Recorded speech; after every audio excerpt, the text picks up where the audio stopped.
And we are live. Hello, everyone. You could be watching from anywhere around the country or the world, and I really appreciate every single one of you coming to you from the Alien Garden. All right, and right here we got a cat that is resting. Nice. Hey, Carlos. Welcome to the stream. Yep, we have right here our feline friend, Bubbles, and Bubbles' brother. It's the twin of the inside cat. He is hanging out on his throne, relaxing, and some moments ago I saw one of the swamp puppies, and he was lurking somewhere in that way. That's where he went. His name is not Tom. It is really, the name is Bubbles' brother. Other names is Sugar. That's his other name. Sometimes Snowball. So it's not a tomcat. Yeah. He was fixed at some point. Hello, Roman King.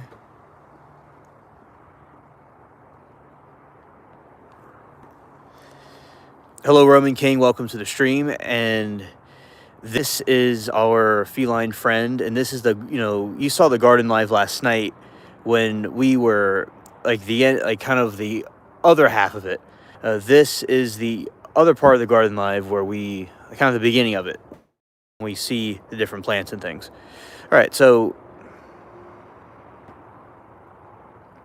hello, Commander. Garden Gang, facts. Yeah, and any updates on the mysterious and strange? Okay, so Roman. Okay, petting the cat. I can pet him, but he's very skittish. My mom can pet him much better. He can be touched, but he prefers to be left alone most of the time. Yeah. Yes, Brig, it's Bubbles' brother. I'll say, it's really his twin, because it looks identical. Exactly identical. But yeah, it's a brother. Not the... Although it looks just like him, it's not him, because Bubbles is only an inside cat. Yeah, nice. Yeah, so that is the point about this cat, is that he likes to be in this part of the yard. Sometimes likes to be in other areas. He will, by the way, he catches mice and rats. Maybe sometimes tree rats, but I've never seen him go catch a tree rat, but I've seen him catch rats in general. And now he is sleepy. His eyes are all sleepy. Yeah. Claude is somewhere around here, but he is lurking. Probably. Now where Claude's at, he's somewhere in his other house. That's where he is.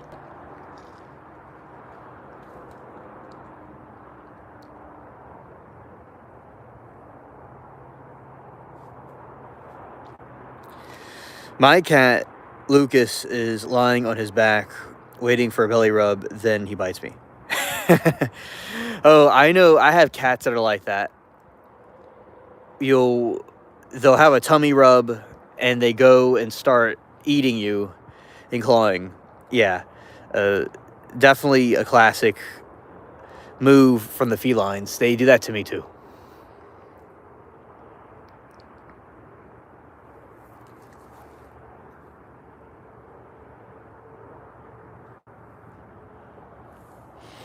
Roman says they usually choose different spots to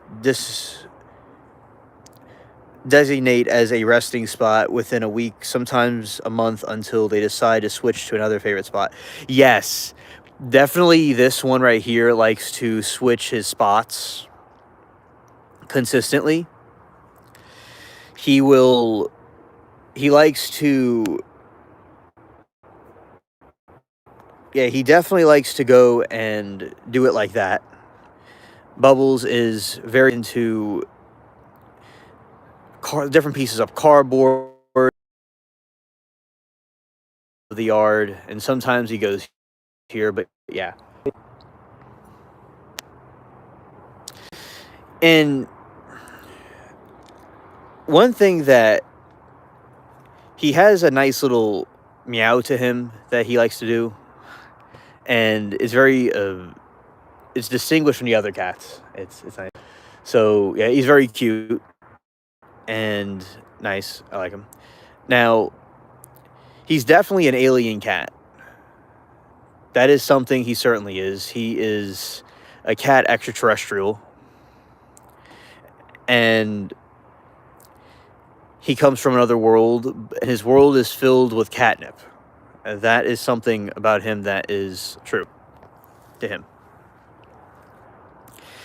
There is this thing where, remember we were talking yesterday about the Alaskan Triangle, something that I have never really known about. I've known about like the Nevada Triangle, but there's all kinds of different triangles, and yeah, the Alaskan Triangle, it has cryptids allegedly there, or some sort of spiritual entities that will go from maybe communicate with people and try to lure them into different places, because people have heard voices and things talk to them there.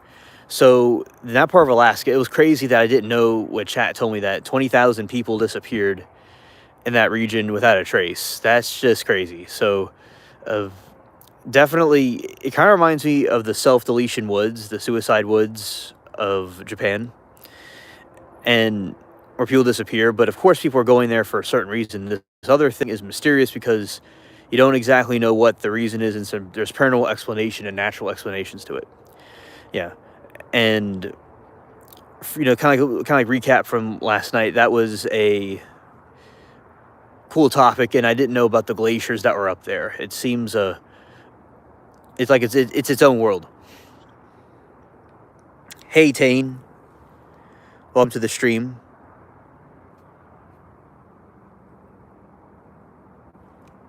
Say, yeah. Hope you're having a nice day. Let's see.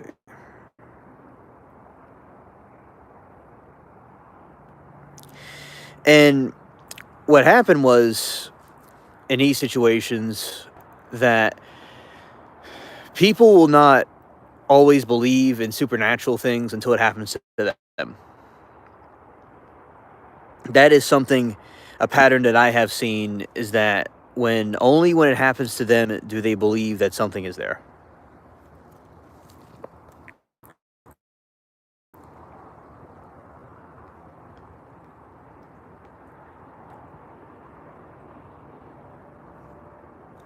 Okay, and they have to be spiritual in nature, disappearing out of nowhere and having restraint from entering homes as if it was forced to obey unwarranted law by the universe. Yes, yes, that is a good analogy. Yes, Carlos, absolutely. Absolutely. Hello, Dylan.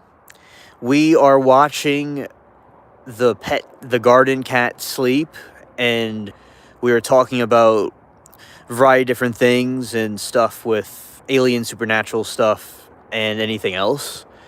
Of kind of like a group campfire story. That's what we're doing right here. Yeah, I definitely agree, Roman. That's a good way to sum it up. And Carlos, yeah, facts. Shouts to aliens, angels, definitely. And it is really incredible how, one thing, felines have a sensation when something paranormal can be occurring, right? And another factor is they're guardians to the other world, which is something cool that I think is, that was talked about. So those two things is something I think very clearly is truth. Others could disagree. Now, the undiscovered cryptid that we were looking at yesterday, which it's allegedly a Mothman, but it could be some other kind of cryptid or a witch or something. I don't really know what it was, but that thing that we saw the photo of, it's certainly it just reminds you that you never really know what is lurking out there exactly, and there's so many things that are undiscovered. And there was a lot of different types of entities that were spotted in Alaska. We've seen some in Germany. There's some all over the world. So, hello, any driver. Okay, he says the pilot that fell in Iran. Well, he's allegedly, no, not allegedly, he's confirmed that the other pilot was found, so that's a good thing. Oh, look who it is. It's Claude.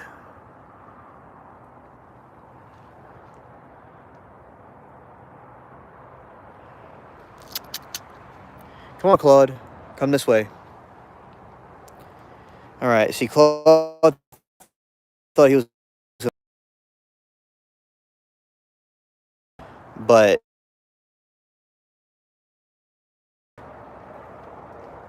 yeah, there he is, the man himself. Claude. Movie.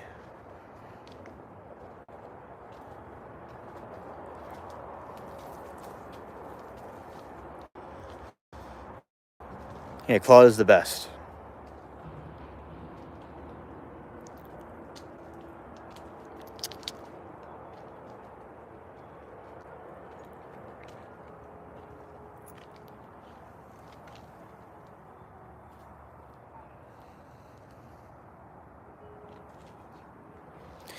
Okay, thank you, Carlos. Thank you.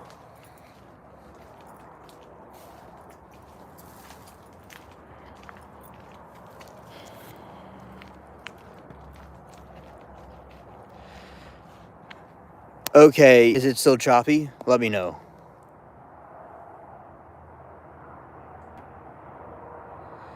Okay, is it still choppy or not?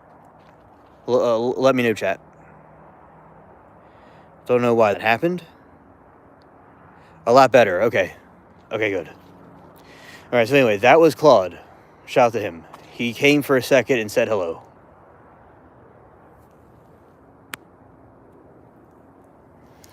All right, thanks, honey.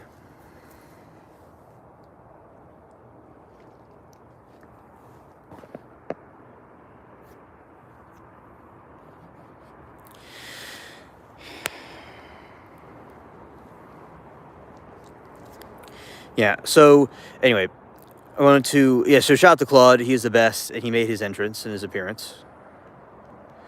Okay, same. I've experienced UFO sighting with my mother back in '96, paranormal noises in my aunt's house back in 2008, trying violently to open a bedroom door at 3 a.m. despite not having locks in it. Oh, you see, I definitely believe that those paranormal sightings are definitely real. And I think that sometimes UFOs and the other things are both connected. I definitely think those are both interconnected with each other.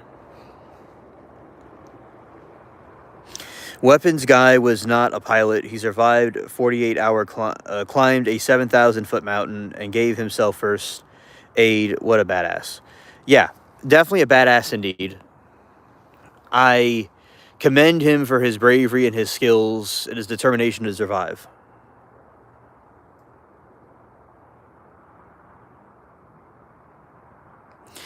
You know, seeing humans survive impossible things is something quite incredible.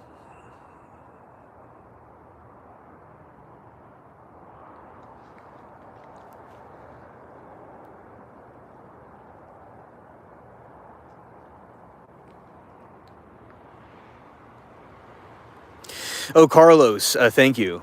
Thank you. Glad that you like the heart chair.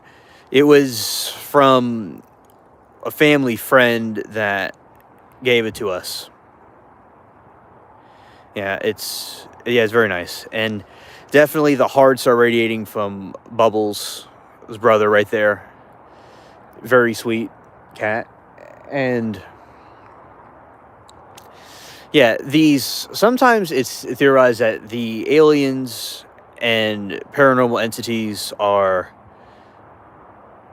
like, ghosts and stuff are both connected somehow. And you could see a ghost floating like in a basement somewhere, and it goes somewhere else and disappears. UFO just kind of disappears. Like there's some other realm they're going to that we don't have access to. Yeah.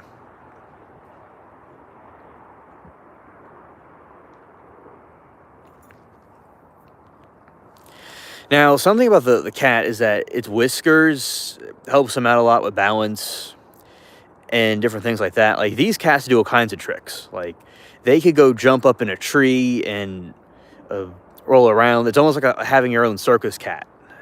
That's what it's like. So definitely, I've seen UFOs before, and Chad has too.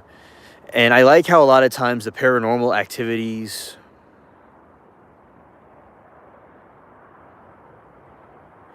Yes, amen. He sent message. God is good to recover team. Amen.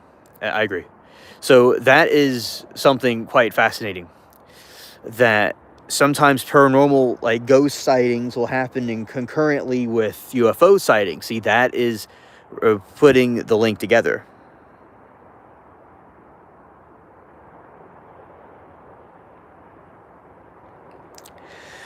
And Roman says, I'm just so glad he's safe. And the people online saying the military sacrificed millions in equipment, saving one fighter pilot is out of touch.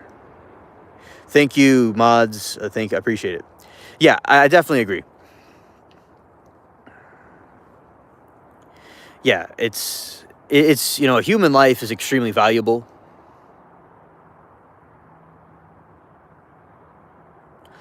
And I'm glad the military went to do all that to save one military personnel. Reason why the connection dropped for a second earlier was because I got too low to the ground. That's what happened.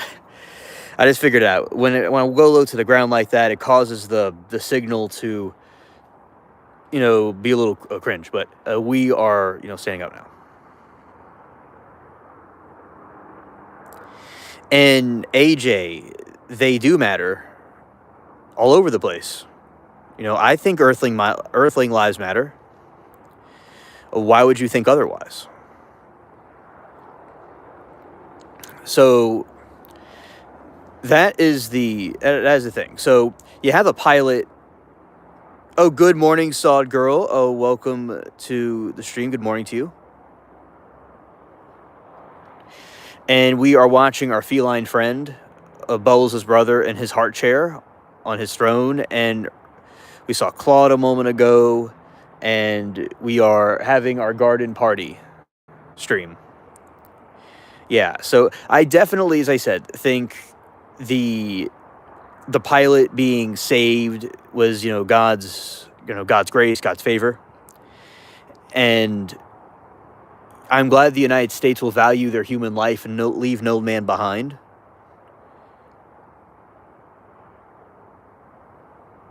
Flying too low to the ground is why they get shot down. That is a good analogy to have. So you have the pilot who was flying too low and they get shot down. Sometimes they may have to fly low, and it happens. And just like when I was in the stream and I got a little bit too low and it caused the stream to glitch because I knew when I was getting a little bit too close to Claude, I'm like, it could be streaming glitching. And I'm like, yep, that's exactly what happened. So yeah, definitely. I'm glad the pilot was experienced and blessed enough to, not that the people that died in action were not blessed. They were blessed too in a different way. But when a pilot is blessed enough and to have the skills to navigate a terrain to survive and able to survive, okay, number one, and survive and not be caught by the Iranians is number two, and go into like a mountain, heal himself, and get rescued by the give himself first aid. It takes a lot of skill, dedication, discipline. When I was in high school, my freshman year, there was this story about this dude from like the 60s or 70s, and that had he was an airplane pilot, and his ship was about to crash, his aircraft, and he had to, Peter, yes, that is a cat, Peter.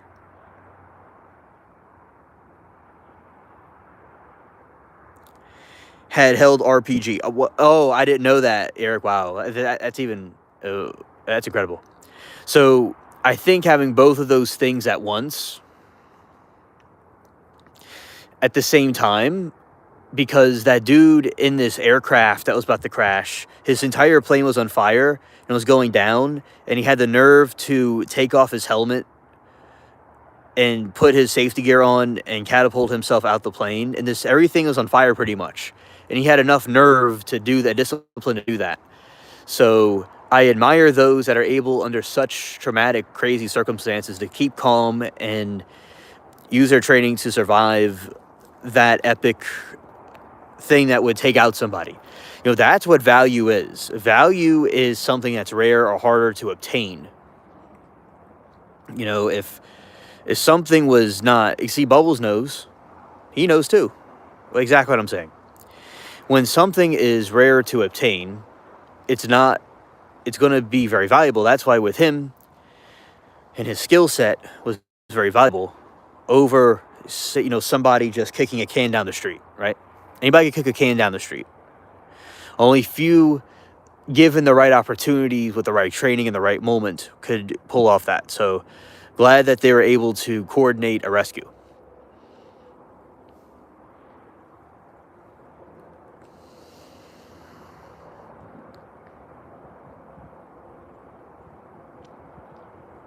Yes, yes, Roman.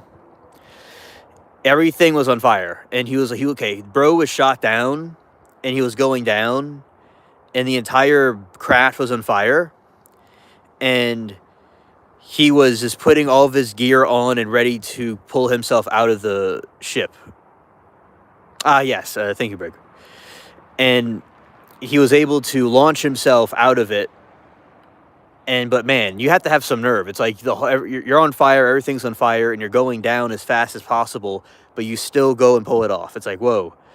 That's what this pilot in Iran is reminding me of.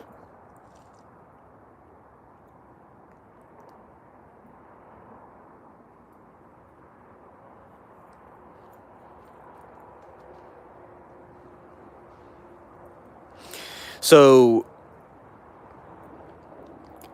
that is something that I think is completely undeniable, is the resilience and courage to do these different actions.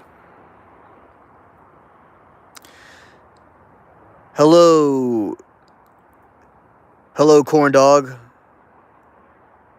Welcome to the stream. Yeah, big dog. What's up? And Eric said, I had a beer with a Vietnam helicopter pilot who had to pick up his dead brother and told not to by command. That is something very hard to do, and it just takes lots of discipline, and you have to also have a detachment from yourself to truly achieve such things. And only in a moment would a person really know for certain what they are going to do in that incident. And amazing resilience. I would have freaked out crying, oh mama. Yeah, most people would not be able to handle that type of pressure. You find out who you're really made of. It's, you know, is someone a Temu, or someone a Sheen, or someone from, you know, a dollar store, right? It's like you got to figure out where do they stand. So I think that it's like not who wins is the person that had like the was able to heal themselves and use the first aid, right? And a lot of people would just ditch the first aid.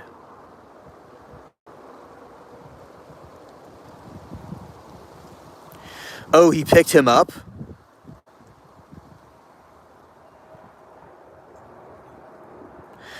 Oh, that is a very noble thing. I would want to do the same thing. And, you know, you wouldn't want to leave the body behind. A lot of bodies, like in Vietnam, are unidentified. You might go, alien, what does that mean? Oh, thank you, Carlos. I appreciate it. Thank you. Hey, D. Welcome to the stream, bro. We are... Something might pop out. You know, the cat is on his throne, and he is ready to pounce on whatever pops out.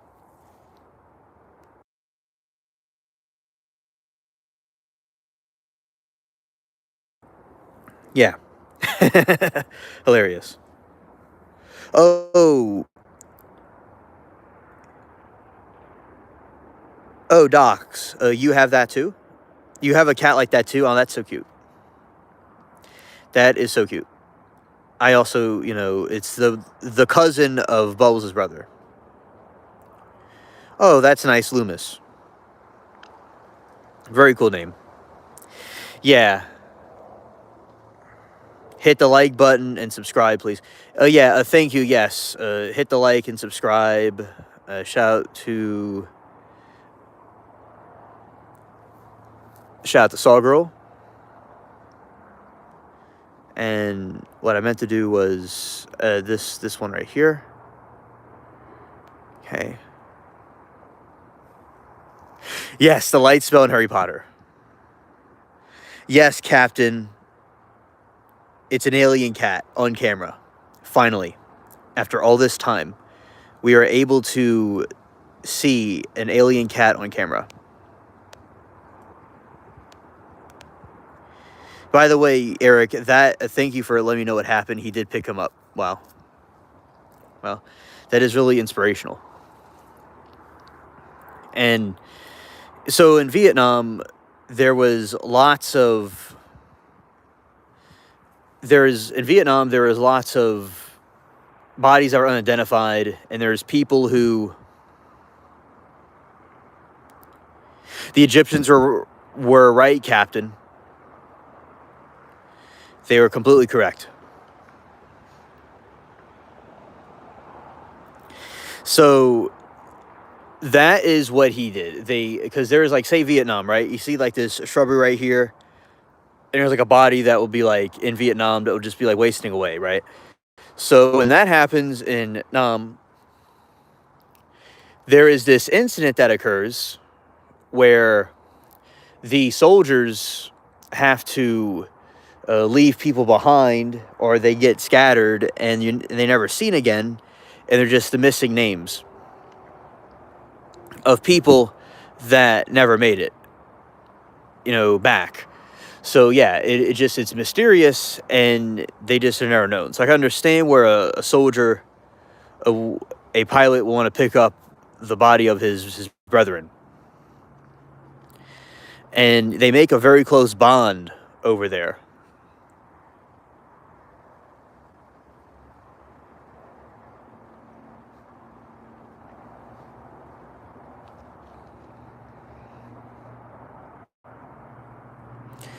Arlington, VA. Nice.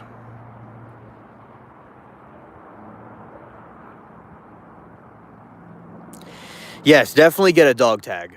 Definitely get a dog tag. And that is the thing. Now in Vietnam, I think we would be red if not for Vietnam. Oh, really?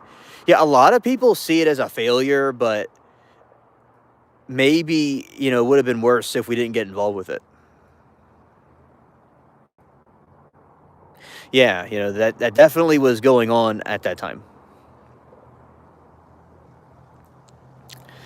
So, very interesting point. Now, in Vietnam, there are some cryptids.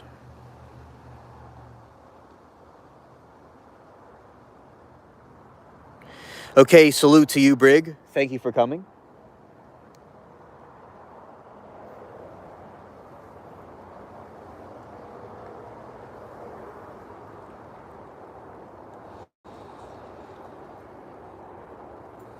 Okay, and Roman says, in no way am I making a comparison to my cat dying in my arms or having very it to that of having to carry a fallen brother, but I could only imagine how heartbreaking it must have been. Look, I believe that like cats are our family, our people, and I understand we're not comparing apples to oranges, but yeah, I can definitely relate to you, Roman, about the cats that I've had that have passed and buried. It is certainly a heartbreaking thing to have to go through, and the pain is all the same all the way around.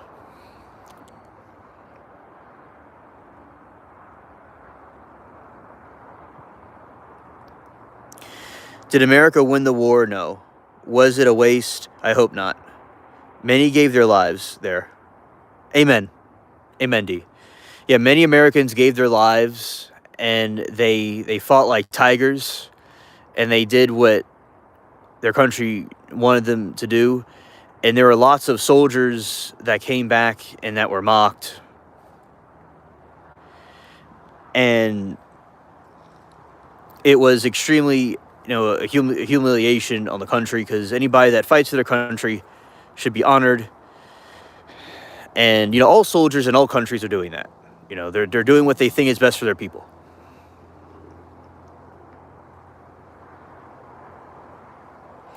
Midnight is the third deadline for Iran. Okay, thank you, Eric. Thank you.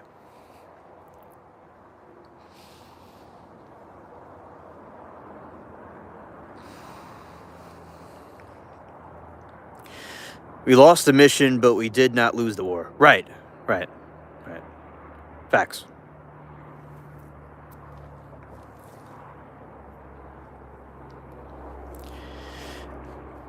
And that is the whole thing. Is that, and now they are an ally of ours now, over there, and their economy is mixed, so it's not completely socialistic. There's things in there that are like a mixed economy, because their ideology on its own would not survive.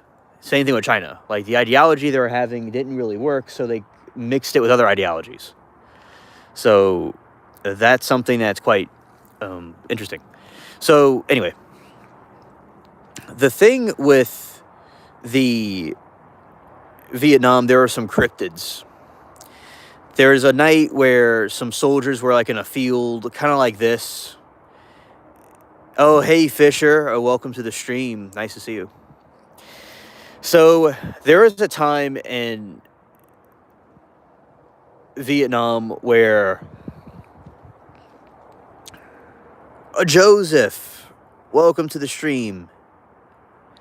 Welcome, brother. And there's these glowing people. So there is a field with the moon shining out, and there is something crazy happening. There was this glowing people that looked like they were wearing nothing, and they were running across the field, and they just couldn't really decipher what was going on. And they looked close, and what they looked like they had scales on them. So you had a unit.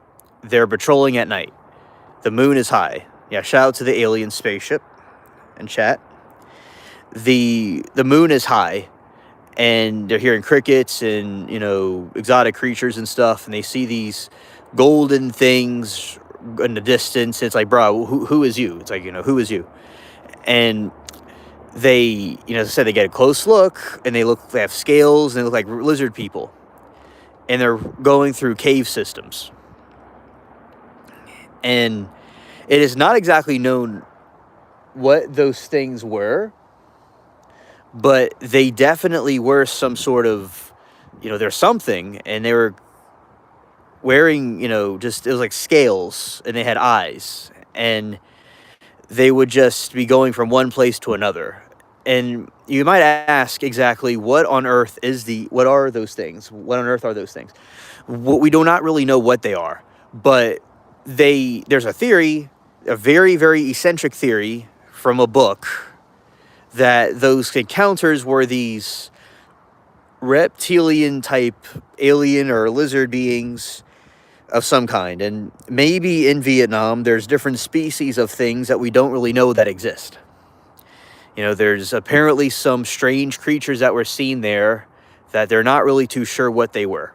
The big, big, tall things. There is these, allegedly, there are these, monsters on these different islands, especially in World War II. But there's another case from the Vietnam one, okay? So in Vietnam, there was a case where people were in a more woodsy area, like more of a jungle, right? And there was a cave entrance, and they saw a lizard figure that was standing outside a cave and vanish. Diana, visitor, Queen Commander. Okay, thank you. Yeah, shape-shifting. Exactly. So it was, the creature was there, and they, as I said, another incident of seeing the lizard people. They weren't quite sure what they were exactly. And they thought it could have been enemies.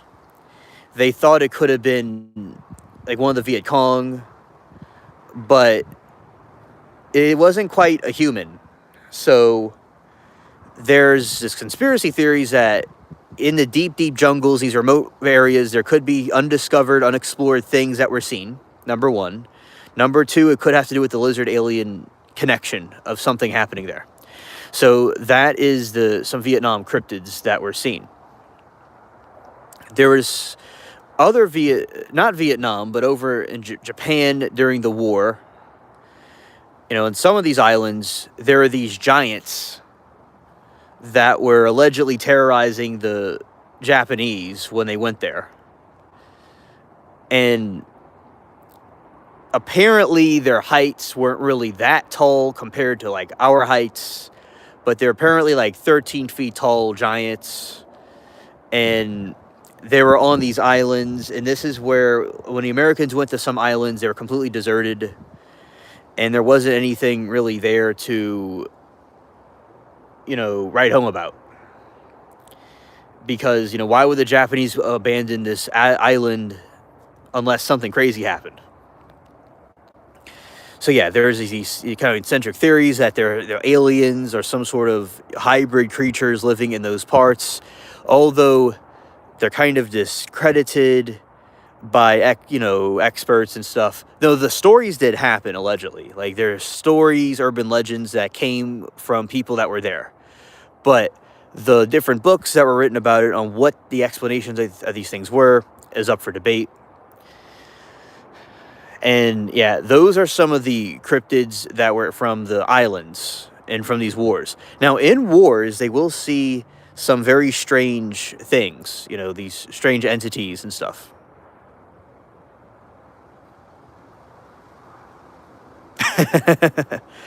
Yes, Joseph, it would be absolutely a interesting thing to watch. I mean, that will be the ultimate anime. That'll be the ultimate, like, game. And yeah, I know, it allegedly happened. And guy was fly fishing in upstate New York in this video of a mermaid on TikTok. Okay, thank you, Eric. I showed him my show a couple of nights ago of a mermaid allegedly that was discovered in somewhere in an island in Africa, and they're being a little bit rough with it, not too nice, but it's apparently something that they found. So I do agree they can be, there could be some mermaids out there, although I do think AI, is a possibility. I definitely believe that there are mermaids, because mermaids, in my opinion, are hybrid creatures that were created from a mixing of angel or alien DNA with Earth species.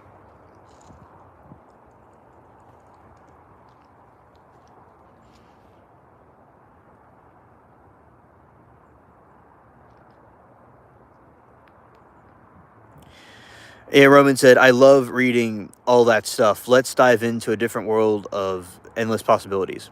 Oh, yes, absolutely. Now, something that I do, I've heard of that I may have mentioned yesterday is that the Romans, sometimes the Romans would walk and go on their, Roman soldiers would be with their horses and their troops would be moving place to place. And sometimes they would see a strange thing in the sky and what we would call a UFO. They were seeing them just as things are seen now. That's why I think there is, throughout history before, flying shields. I got you. There's all kinds of flying things that the Romans saw. Even in battle, they saw an orb, a glowing orb in the sky. And they, way before, BC, before Christ.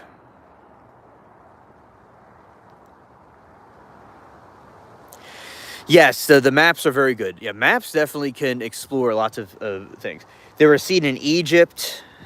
They were seen, so far back in time.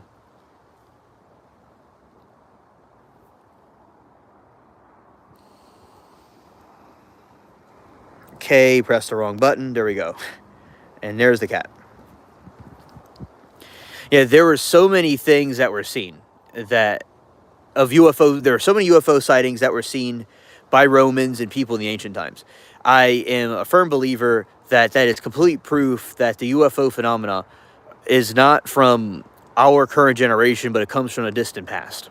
Okay, there's one time a church in the middle of England somewhere, and what occurred was it completely fell. There is this, if you've seen War of the Worlds, which is this crazy movie about the aliens invading, it's kind of like that.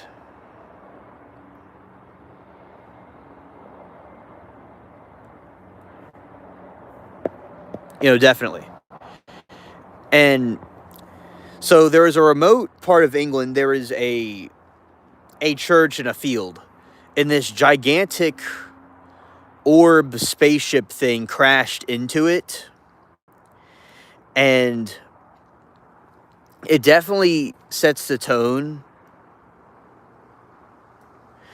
Oh, nice, Eric. That's awesome. There is definitely a UFO of some kind, right? This orb.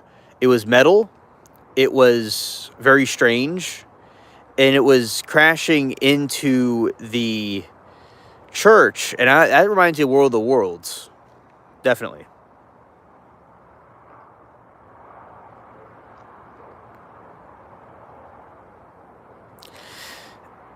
Yeah. So when I read that a couple of years ago on one of the live streams, I'm like, that reminds me of War of the Worlds.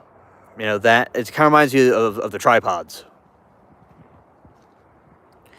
Yeah, it's weird. It could have been a fireball of some kind. It could have been a ship firing at the church. But whatever it was fired at the church and it burnt, and it just like this a big metal thing just that like went right into it.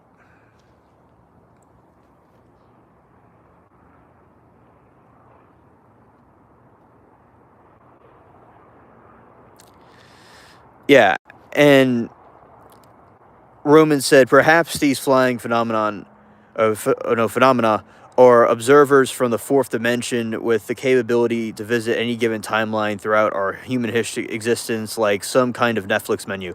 Yes, there is a theory that the aliens or these crafts that we're seeing were from a different dimension, and that they're time travelers from thousands of years from now, and they're just kind of like going through the different eras, like looking through a Netflix menu.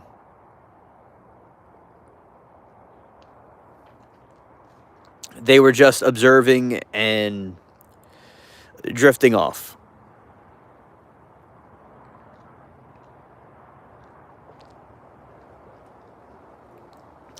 That is something that I think could be a possibility. Definitely. There is... Okay, let's see. Eric says, I had a couple of journey out-of-body experiences after my Pentecostal friend gave me a book. Oh, interesting. Yeah, the Pentecostals. We have some Pentecostals here. Oh, we have seen. They definitely have some interesting spiritual experiences, and I do believe that in a spiritual realm, and definitely something could be being accessed. Absolutely.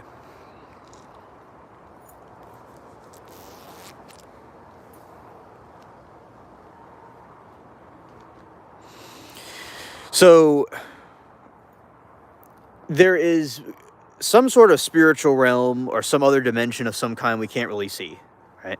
And there's things in this world we cannot completely explain.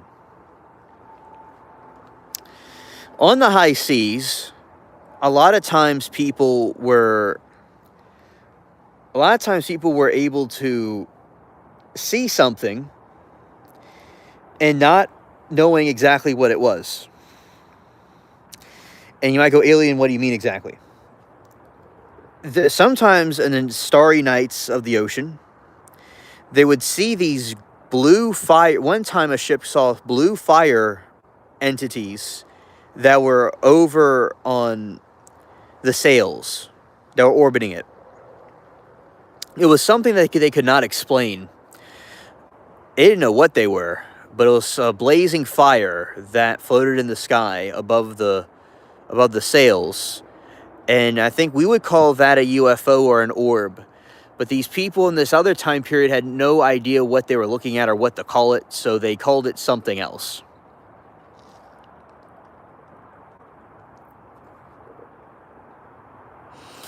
Joseph said, I don't believe in aliens per se, but I believe those cast down in other dimensions are those spiritual realms. They are trying to conjure spirits from CERN. Yes, I do agree with that about CERN, and I agree with that about CERN. I agree about that with the different dimensions that we speak of, because there are fallen watchers that are still there, and that's probably what a lot of those things are too. Now, I think they're all true. I think there's truth to all of it, but definitely I do believe in the alien demon theory. Didn't one of our founding fathers write his journal of a flying fireball in the sky? I believe so. I would have to go and look it up to really be certain, but I remember reading that myself. Yeah, the flying fireball that the founding fathers saw was definitely an entity that we would consider a UFO. By the way, one of the founding fathers brought this tree to the United States from China.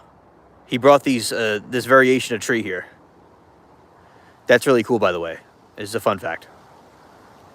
And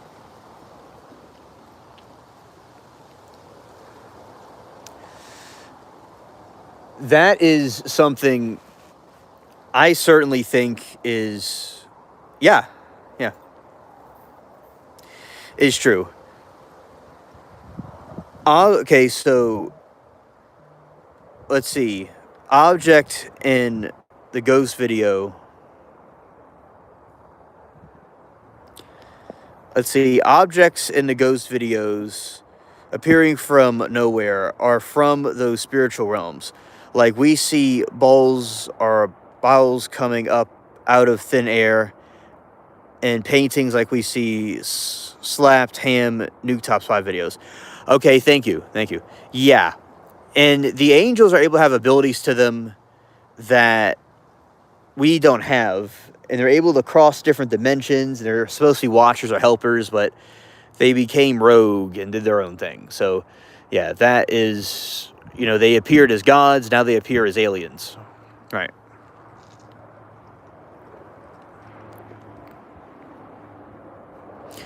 Also, they claim to be time travelers too.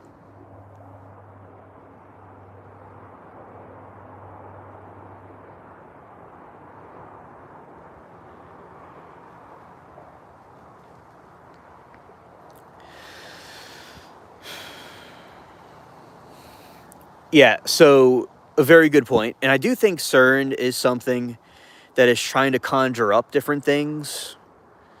You know, they're trying to conjure up a spell, they're trying to conjure up entities that are coming through their side to our side. Definitely.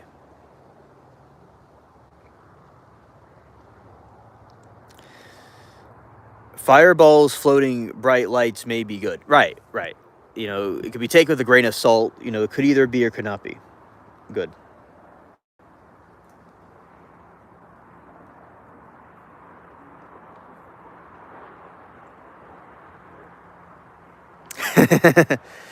Hilarious, Paul. May Kamala sober again. All right, so let's see. What's this?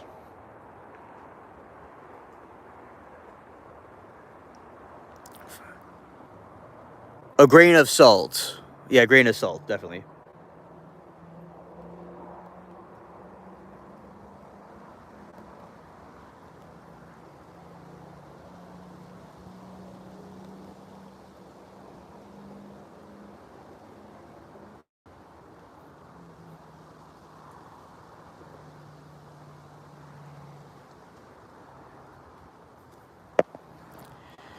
A grain of salt. Okay, physics was my favorite class in high school. I barely passed. Okay. Okay. Yeah, I mean, there are things. Yeah, number one, shout out to Carlos in chat.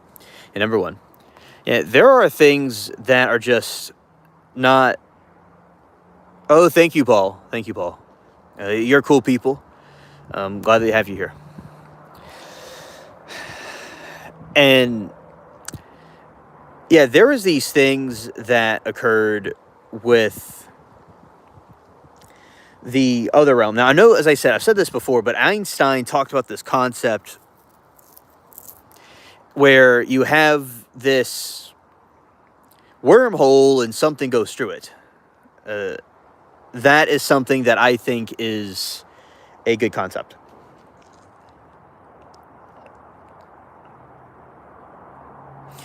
Eric said it was 8 a.m. class. I was hungover and late a few times. Oh, my class, my physics class was like 10 in the morning. It was close to when you're okay. First, I had algebra 2 or something like that, or or advanced mathematics or something. And then I had physics. I like physics. No, it was the next class was world history. And then the third class was physics, all taught by the same teacher.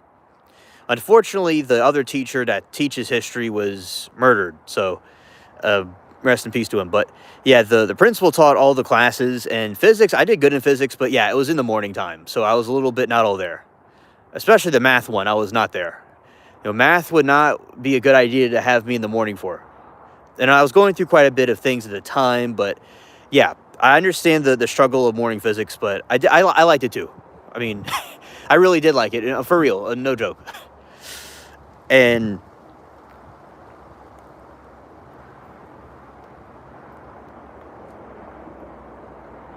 you are good, Fisher. You're good. And Roman says, "Did you see the Sean Ryan podcast of the Catholic exorcist that mentioned that some of his exorcist reports that some of the possessed would shapeshift their face of that a gray alien?" Ah, interesting. And within 3 sessions, a gray would try to convince the father that they aren't demonic and here to help humanity. Ah.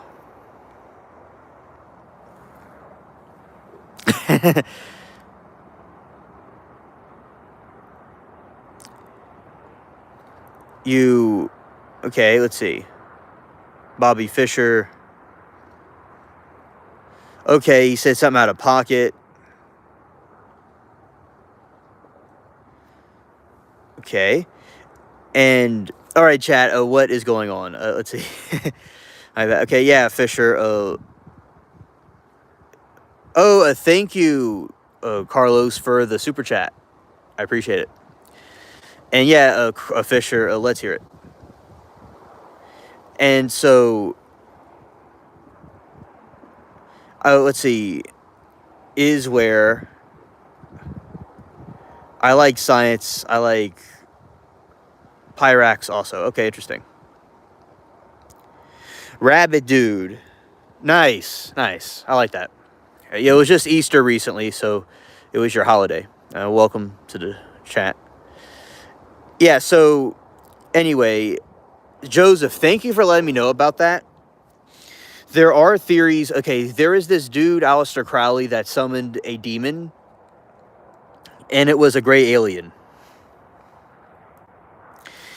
And the gray alien was, it was called Lam. And that is what he was, Lam, the cryptid thing. So I definitely believe that some of the grays are demonic, or all of them. Oh, he could be, Joseph. He could be. There's conspiracy theories about that. Oh, yeah, I forgot about that one. What's my skinwalker name? My skinwalker name is the mysterious... Yeah, it is the mysterious drainer.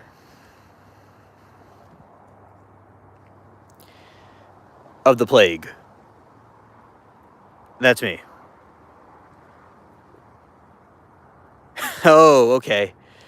Not my skinwalker name. Okay, that must be for another episode. Oh, thank you, Carlos, for another super chat. A smiley face with the halo. I appreciate it. Okay, a cat-looking creature on the cat. Okay, this is Bubbles' brother, sometimes called Sugar or Snowball. And his name is Bubbles' brother by family. And his other name is Sugar and Snowball.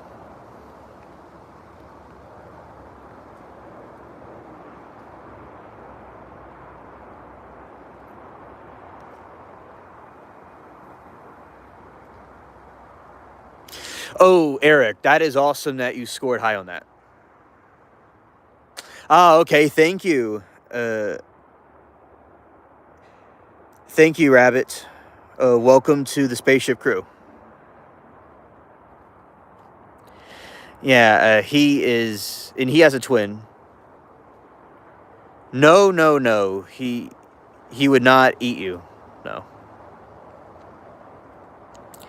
He is a cutie, and he likes to roll around in catnip and sit in his chair and watch the wind blow around different trees and things.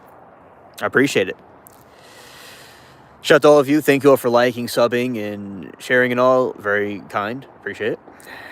And we do these streams every night. For a minute there, I thought something was coming at me, but there's actually nothing there. So, we are still here. And nothing would come at me. I thought it was like a raccoon or something, like right there. But nah, I was playing tricks on me. So, happened to me a couple of times when I came out here before I did the live stream.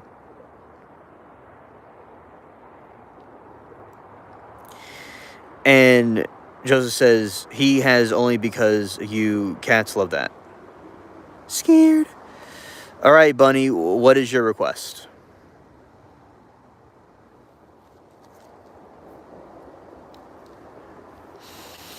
Okay, and... Oh, in my fridge. Okay. And later on, we go in and I do a live about... Yeah, I'll definitely show that. Sure. I will definitely do that. Later on in the stream, I do go inside, and I don't mind showing that. So, that is a good idea. I'll describe to you now what's in the fridge. is... Oh, okay. Thank you, Bunny. Oh, you know about carrots? Yes, I have.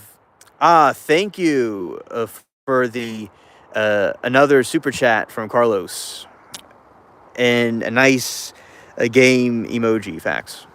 All Mandola in his fridge. There you go. There you go. So that is. Oh, he sent one member. Okay. Thank you for gifting See the Veil.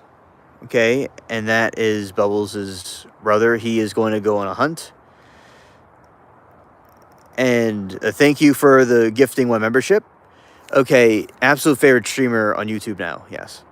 Yes, I have carrots. I have... You know, the other day, by the way, I was able to...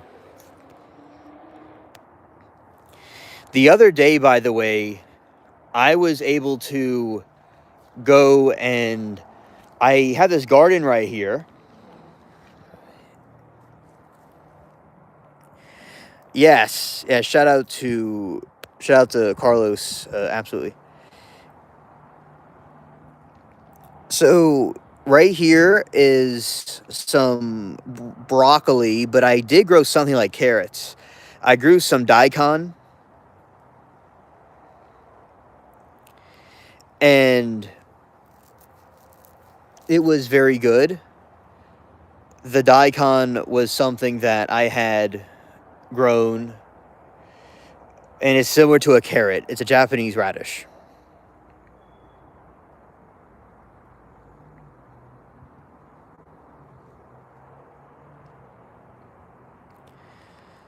Yeah, delicious, yes. And right here is a spinach that is fully flowering. Communist in the garden.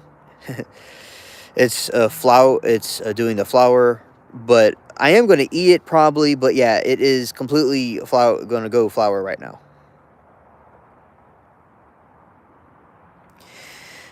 J Joy, I completely 100% recommend the daikon. It's very delicious. You could have it raw, or you could have it simmered and cooked, or pickled. Okay, right there is... Oh, okay. There is one thing you see, this bit, the flower thing that you're seeing, the onion. That is the wild onion right there. And the other things you see is the daikon. You know, some more daikon growing.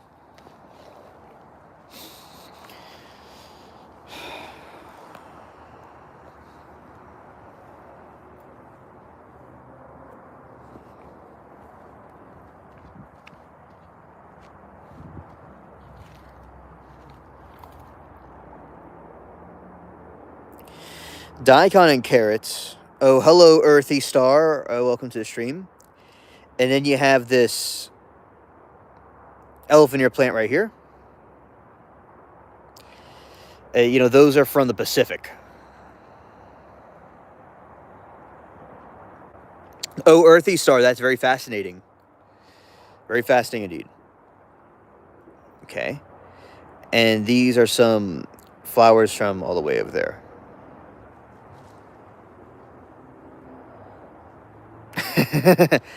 Scared.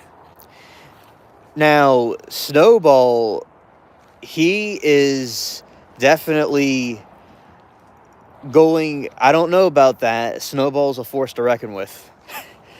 I know that you are a cousin of Bugs Bunny. I know how you are.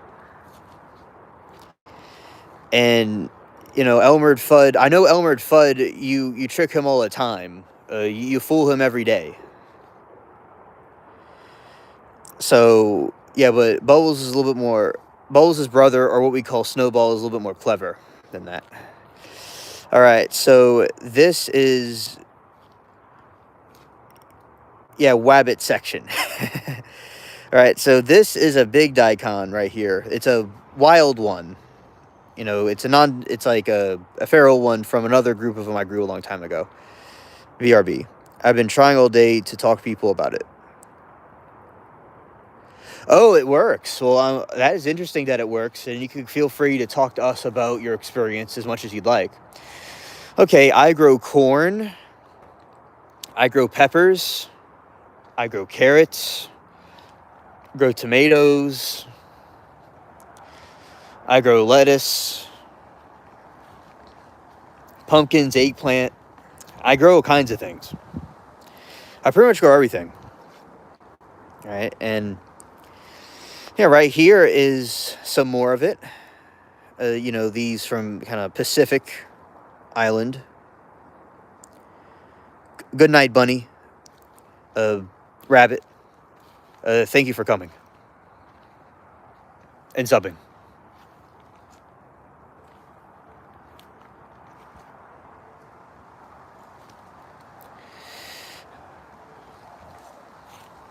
All right, there's some more. Like, these are like from a bunch of different ones I grew years ago, from many years ago, and they're all sprouting. I graduated in 2017 from high school, and I put them there like the day I was graduating, and the little babies are growing all over the place.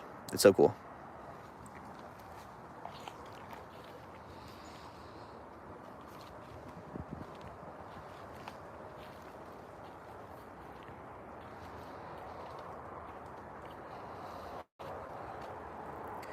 Sure, bro. Good to see you, my friend. Welcome back to the stream. Yeah, nice. Okay, Earthy says, I tested myself with a series of random numbers. Let's say 304839, and ChatGPT would have put random answers behind those random numbers. I got it right 3.5 to 4 times. Oh, that is so cool. That is so cool what you're able to do from that other dimensional perspective. Awesome. Jay Joy says, do you sell them, or is it because you want the actual food that's not sprayed with chemicals or something? Jay Joy, you are very, you're on the ball with things. That was a very good sentence. So, yes, okay, my family from generations on both sides planted things. Yeah, smash that like button, subscribe. I appreciate the chat, definitely. And that is something my friend Jay is at. It was passed on from generations ago, from both sides of my family. And where the region I'm in, people grew things here all the time, a lot. So that is the reasoning about the reason I grow. Now, I do like to have food that's natural, that isn't sprayed by chemicals and chemtrails and sprayed with GMO and mutations and Bill Gates and all that stuff. So that's what I like to have. And it's a hobby, and it's something that I was taught about growing up. There was a farmer at a hardware store 20 years ago that I knew, and when I was a kid, he taught me about growing corn and planting things, and he sold me some seeds, and I just got into growing all kinds of stuff. I've grown cash crops too before, and ornamental plants. Like, these are ornamental plants right here. So yeah, it's to have natural food. I could sell them, and there's lots of people that want to buy my food, and I can do it. I just have never done that before. But I can do it if I wanted to, and people have begged me to sell them food. So yeah, I've grown turnips. Hello, Eddie. Oh, welcome to the stream. I've grown turnips. I've grown big turnips. I love eating a lot of the food I'll eat raw, and it's just, I'll eat them raw turnips, or even daikon raw, and I love making my salads. Something else I forgot to mention is like spinach. Spinach is something that I love to grow. It's so delicious in a salad.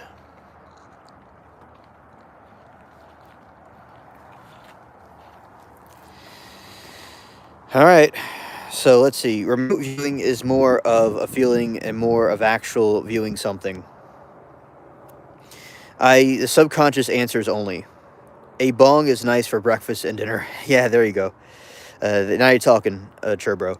And Earthy says, it was fascinating and I was shaking. I had to smoke a blunt to calm down after I have the screenshot to prove I got them right. Oh, nice, nice. And let's see. I've tried at least 200 plus lives today and no one will listen. I feel like I'm going crazy. I'm going to do more tests today when I get home. Okay, Earthy Star, you do more tests and report back and let me know what happened.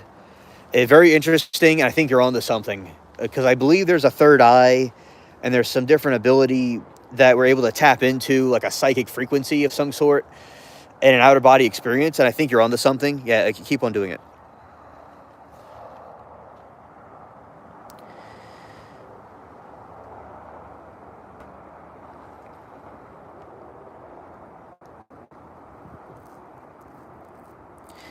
Okay, and let's see.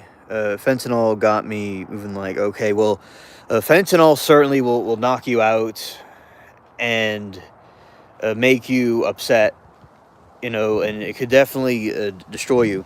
All right. Shepherd, turn God.org explains the whole Bible. God, please. Okay, God bless you. Thank you. And also, Earthy says, would you like me to explain how I got my answer? Yeah, Earthy, explain to me how you got your answer. All right. And we got this right here and some more plants in this region.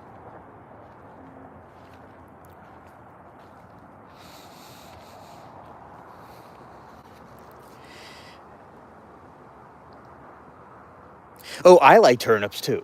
I think turnips are delicious. I know a lot of people don't like turnips, but if you eat the turnip, like, I guess without it being cooked, it tastes better, I suppose. I don't know, people don't like turnips, but they can be pretty good. Sometimes I feel they're just neutral tasting. Yes, Saw Girl, I agree. Fentanyl is something not to use. Yes, God loves you. That is true, Saw Girl. People shouldn't do that to their bodies. And also, I had a friend in school that overdosed on fentanyl. So I'm not really, people need to not do that to themselves.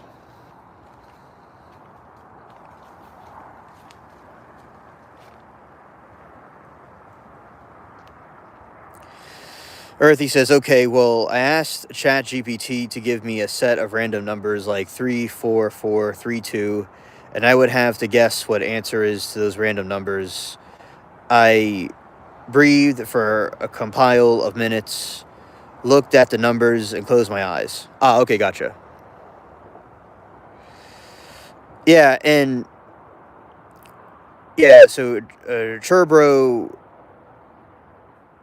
Okay, and you're entitled to your opinion about it. I will say that the world is crazy, but we all are here on this live stream on this peaceful evening, so it could be worse. And I feel in my time, I've been very blessed, especially being here and talking to all of you. I believe is an answer to my prayers, but people could disagree with it. But yeah, definitely the world is crazy and things could be better, but I'm glad to be here with all of you. At least there's not like a War of the Worlds happening at the moment. And let's see, Matt says just smoke drugs all day and fly.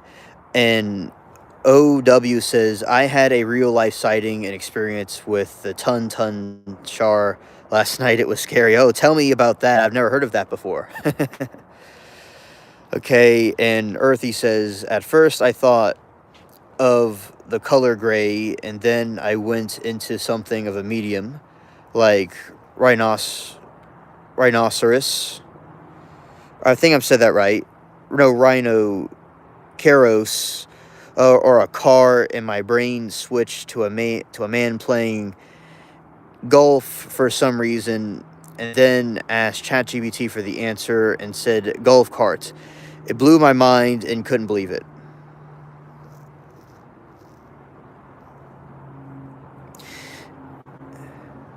Amen, Moose. Earth, that is some pretty interesting stuff right there. That's pretty cool.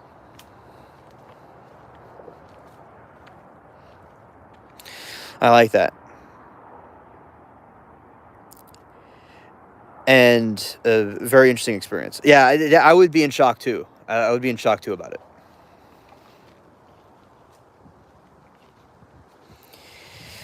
All right. And Eddie says, I feel like you guys are onto something. I've always wanted to experience shrooms, and here's nothing positive things, quite frankly. Benefit me. And Churbro says, I had a bad trip on shrooms. I'll never touch them again. Okay, in my opinion, although I never did shrooms, I have had medicines before that were like for colds and stuff that gave me a reaction that I wasn't trying to get, but sometimes it happened. And yeah, but nothing. I've done no shrooms before or anything, any kind of hard drugs. But basically, when people do those things, it depends. Sometimes you'll have good trips, and I think it's best for people to not do those types of trips because it can go bad. Like sometimes mushroom trips can go really bad and wrong. It could go really sideways. It could be really messed up, and it could open your mind to another dimension that you're not supposed to see, and you can see something bad. But other times you'll see something good. So some people may have a good experience with it, others might have a bad experience with it. Right.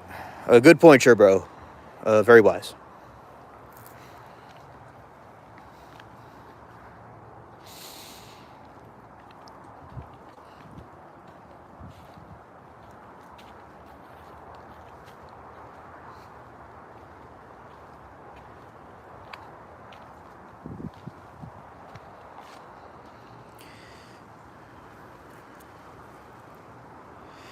Hello, sunshine.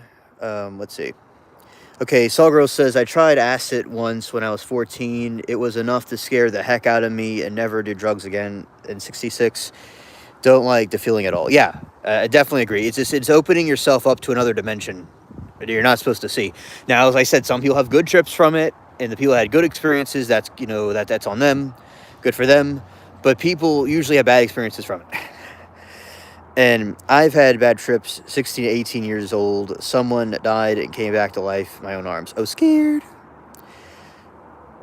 6'6" still, yeah, young buck, yeah. All right, Sunshine says, what up from Dallas, Texas? Hope everyone's doing good. Oh, hello, Sunshine. Welcome to the stream. Hope you're doing well, too. We're having a nice evening looking at the garden. And I'm more talking to the spiritual side of it, not abusing it, but I hear you and respect your opinions. Oh, okay, Eddie.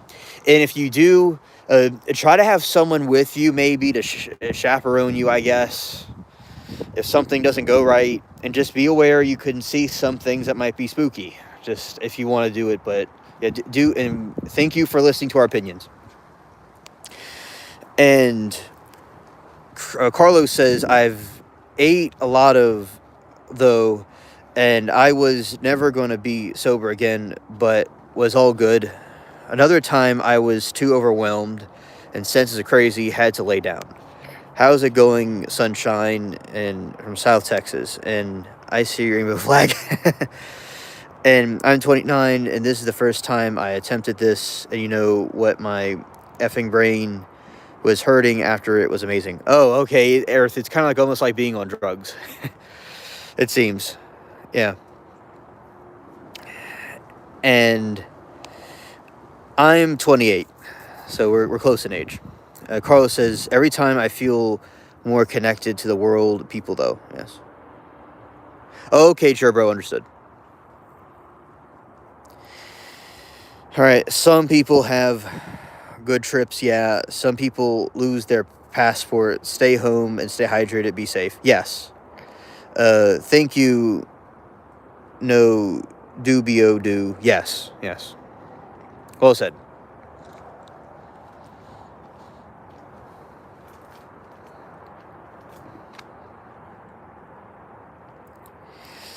Yeah, absolutely. And there is a time where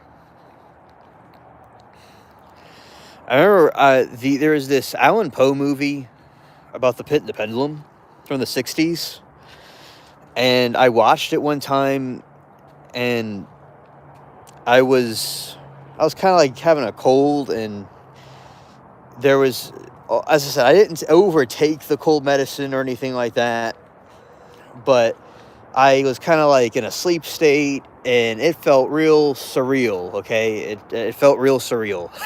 So yeah, those things, although that's nothing compared to what like y'all are talking about, it definitely can do something. Yeah, and let's see. Earth, he says, you can remote view or just breathe clear your mind and picture your mind like a blank canvas, and when you are searching the answer subconsciously, it will come to you. Earthy, that is a lot like Zen meditation, and I've done it before. And it's kind of like you sit there and meditate, and you just let your mind, the thoughts drift through your mind. And the thoughts are like clouds. You don't have to go and attach yourself to the thought. Just let them, watch them pass by. Moose says, my ex met the Elvis when we split 10G mushrooms tea. I was scared but didn't see me, and she told me about their universe. Scared? Do you only in the growing crops, or do you also cool trees and plants that you have growing in your property? Okay, I have this cool tree right here. It's a tallow tree from Benjamin Franklin grew it. He brought it to the United States. He brought it over to the United States, and I have an elderberry trees and all kinds of different trees and things back there. And these are ancient plants that ancient people grew to, for their civilizations, for like crops and stuff.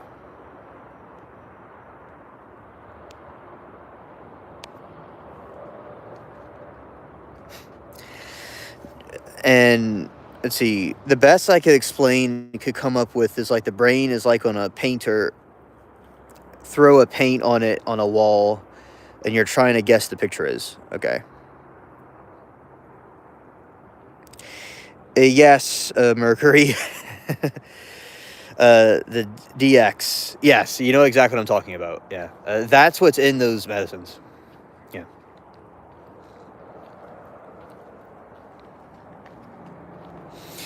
All right. And Chris says ribeye. Nice.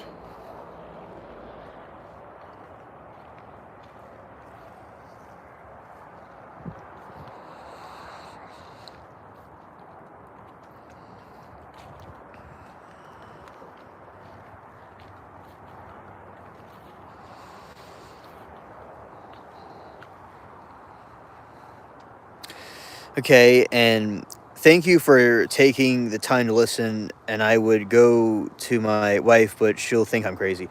Yeah. Yeah, bro. I understand what we were saying, and not everybody is going to be open to these things like we are.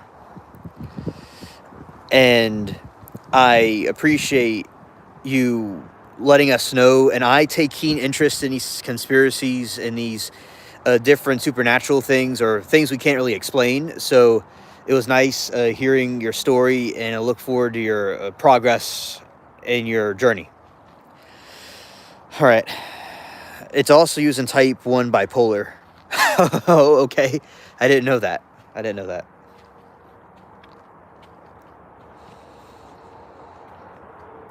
This was my original garden area from a while back. It is pretty cool.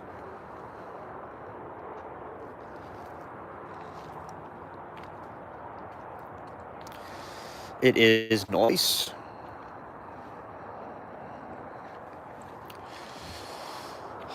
Yeah, that was like the original area right here. Yeah, those are some pots that I would grow. I've grown giant tomatoes in there before. Also grown avocado trees. Those are nice.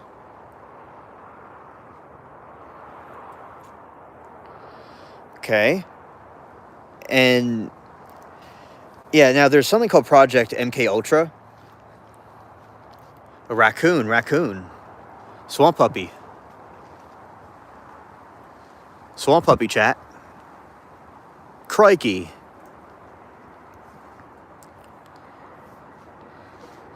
Retro says, I love Morocco. I've seen some weird things in the sky, but very rarely a fighter jet will show up, but the lights will be gone. Oh, that is mysterious. I wonder what they're trying to go after or what they're doing training for. That is a good question. That is a good question. And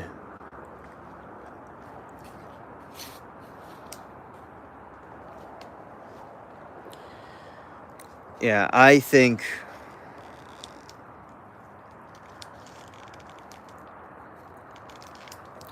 yeah, I definitely interesting you saw different flying things in the sky.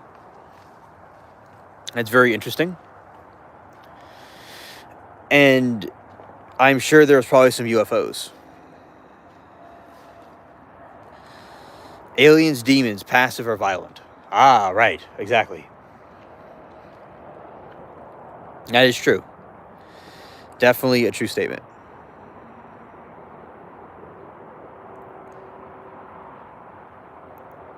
Tam, I don't know what that is. Explain what that is.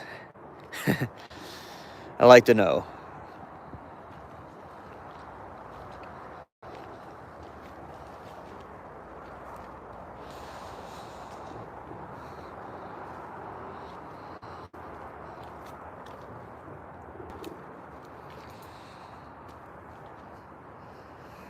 Oh, okay. Okay. Thank you, Sonny. I've not heard that terminology before. I learned something new today.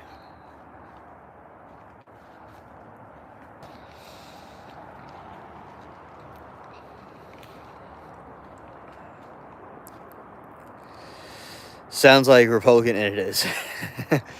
Hilarious chat. Hilarious. Okay. And okay, and there he is again. Raccoon is on the prowl.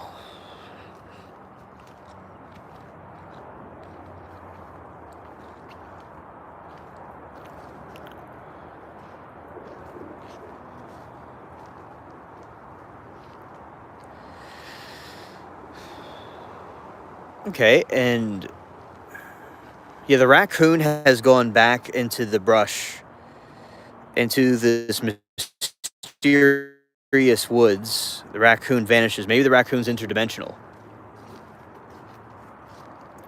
That is something that is quite fascinating. The interdimensional coon.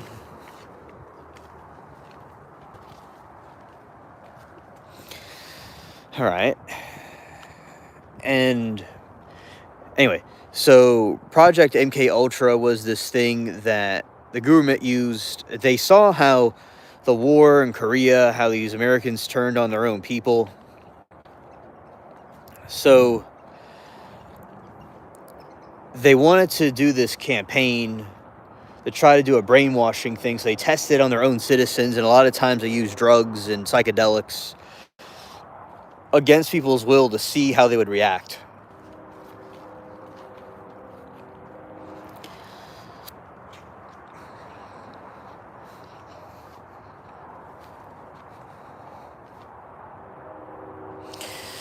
Carlos said, speaking about cat senses, once a neighbor cat could definitely sense I was tripping on mush from down the road, and he jumped through my high window, which he never did before. It was sweet. The cats are so sweet.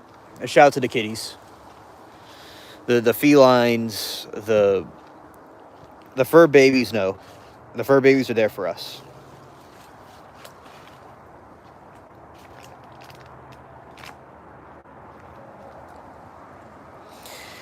Absolutely.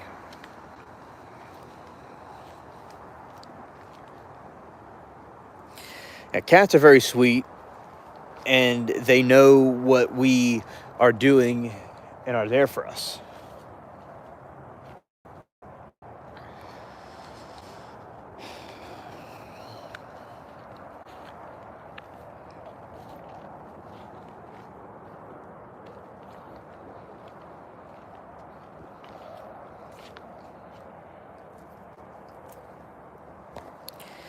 Scared.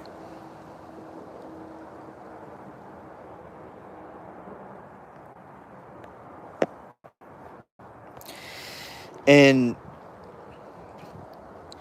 there's cats, like, if you're feeling bad or you're feeling a certain way, the cats will come and see you. Certainly our best friend. Yes, and I'll tell you, Carlos, the story of that emoji. So there was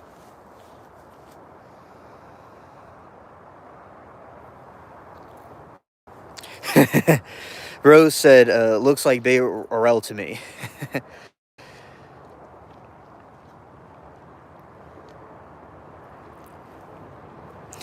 And Carlos, so that emoji, the Space Yeti, one time I did a stream out here during the snow,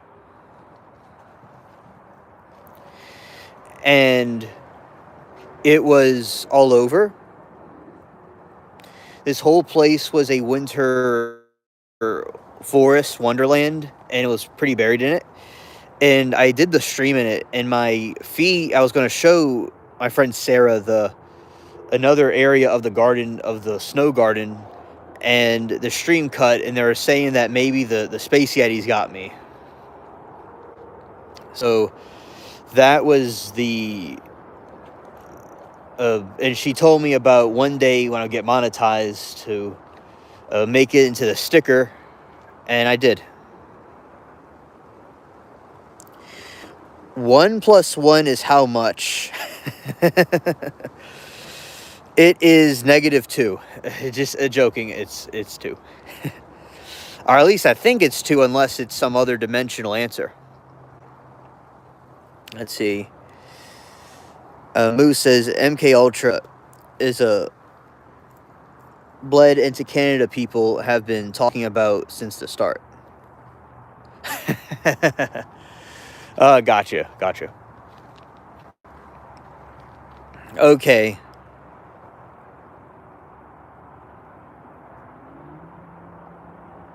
Snow cap would be my winter crop. Okay, Carlos. I'll tell you exactly who that is. That is a man named Darrell Brooks. And he was an infamous trial that happened in 2022. And he was this defendant, and he ran over, there was grannies dancing in a Christmas parade, and this dude got angry at his girlfriend over something, so he took his mom's USV, and he plowed in a crowd of senior citizens and kids and people in a Christmas Day parade because he was angry.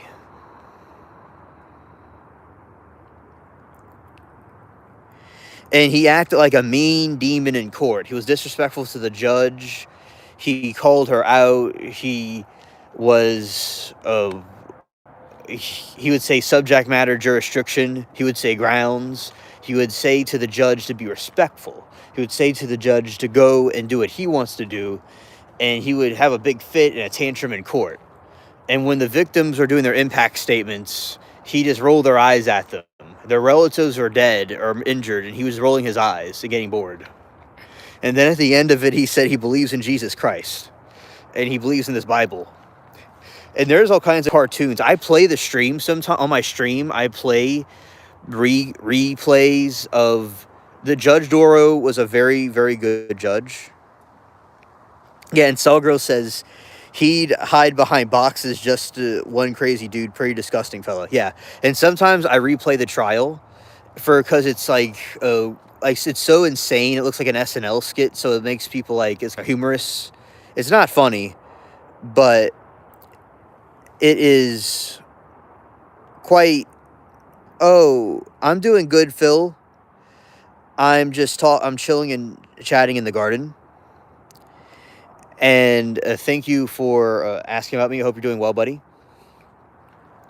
So that is who Darrell Brooks is, and you would make a box for it, and he represented himself. So another thing is he chose to represent himself. But yeah, sometimes I replay the trial,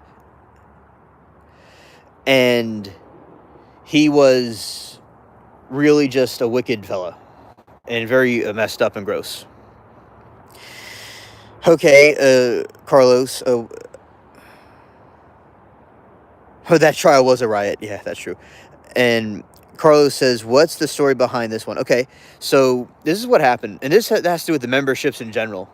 So Moki, which she has done a lot of help for me. In my opinion, I feel she's done a lot for assisting me and giving me ideas and stuff.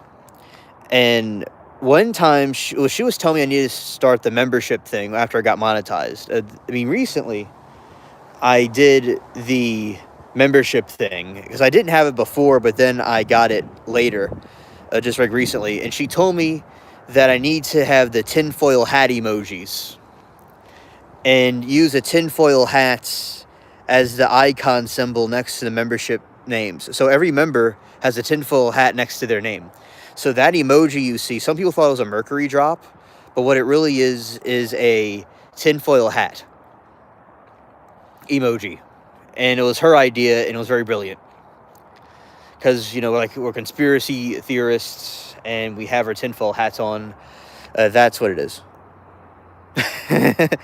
Yeah. She's really, really good ideas with that. And she was telling me I could make the noise emoji. Because that's a noise and scared or like lines that I say. And she was like, those would be some good emojis to make. And I said, okay. And I made them. And I modified them for everybody to use that are members.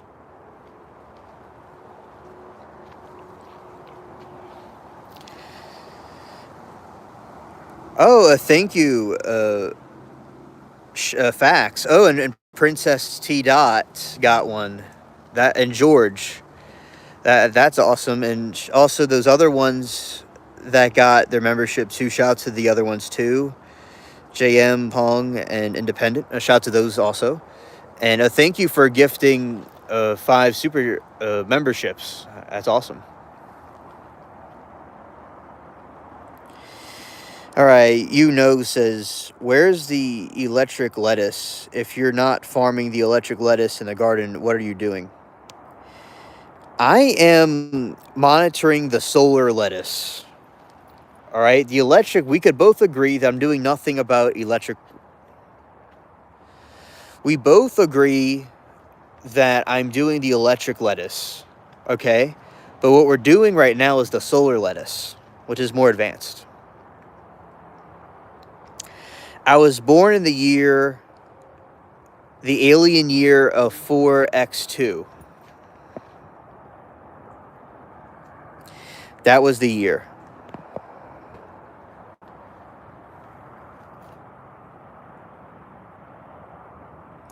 You ever hear about Parker Edmondson, the Tesla wireless electric?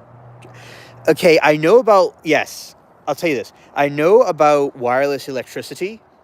It was something that Nikola Tesla invented, the concept of.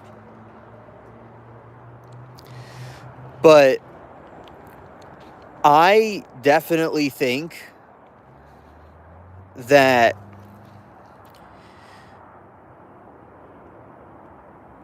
may have heard of the specific person you speak of. To answer your question, right.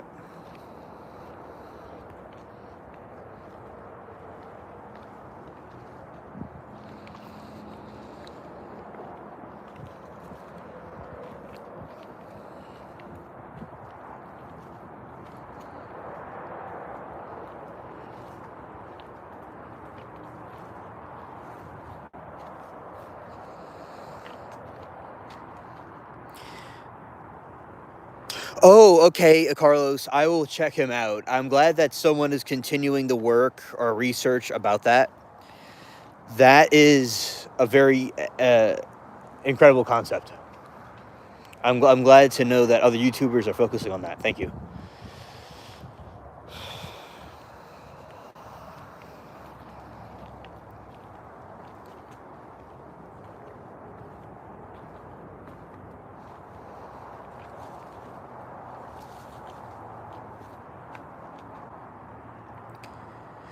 Moose says a wireless electric bolt sounds like absolute harmless. The lightning in an open bottle. Scared. Okay, Bob says they did the same thing to the guy that figured out how to make an engine that runs on pure H2O. Oh, really? Yeah. Because it's like they don't want people knowing about this type of technology, because definitely the industries that are trying to make money from these things are going to go out of business. Definitely.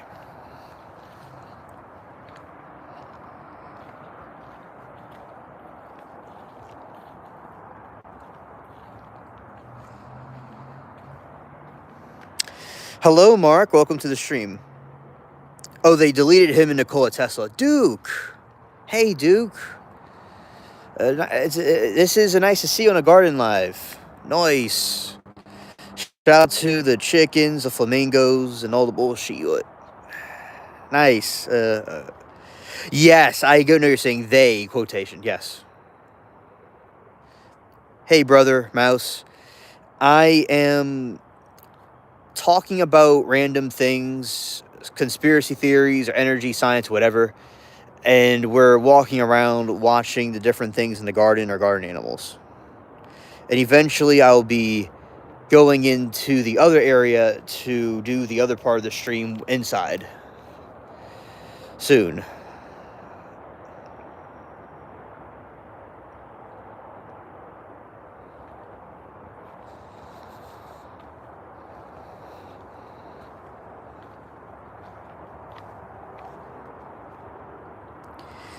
If you flung by the moonlight, you shall transform into a flung tang. Scared. Carlos said there is a video where he's already in the light bulb. Miles turned into the same frequency as his Tesla coil, and using Earth to send is pretty neat. He has dug a well in his backyard, and he found with witching rod. That is incredible. See, that's what Tesla was trying to make, but they stopped him and the H2O guy.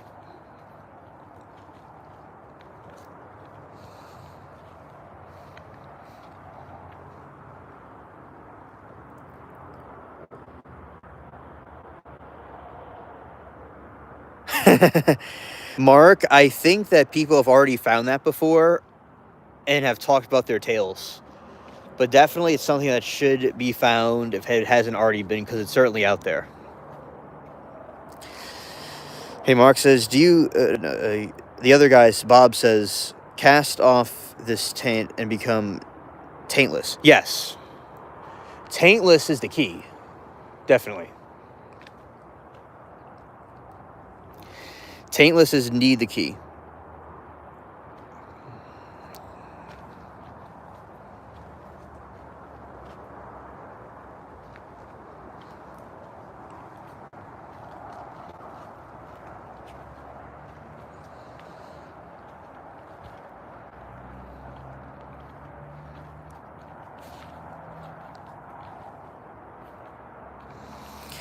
He explains it a lot better, but the videos are organized the best. Oh, okay. Well, I'm glad he compiled them into some very cool videos, into good content for us to view. Yeah, I definitely would react to that in the show. That is awesome.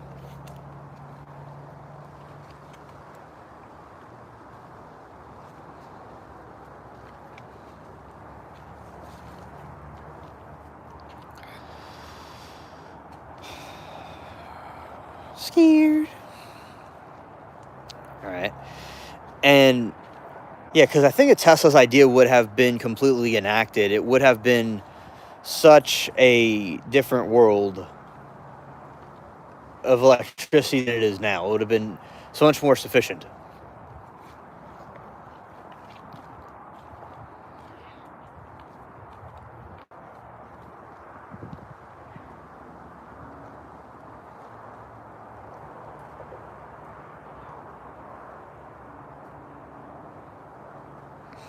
Sweet. Okay. And Mark says, "I don't see no poo. Must be big. How do I miss it?" Yeah, because it's interdimensional poo. And when something is going through different dimensions like that, it might cause something to occur where you're not going to see something in that way. You know, like, say it might be right there, but it's interdimensional, so you can't see it. Or maybe it was too quick and you didn't see quick enough. Like, look, it's right there, but hey, it was quick. You didn't quite see it.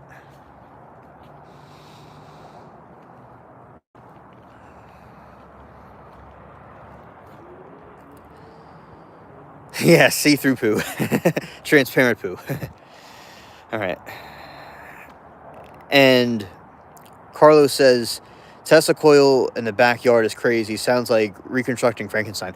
Oh, I love the idea of Frankenstein's type of Tesla coil. You know, I always was interested in stuff like that. And I'm glad that somebody is going to actually do that and doing it right now. And I definitely would love to see that in action. Indeed. Very cool. Yeah, definitely like Frankenstein.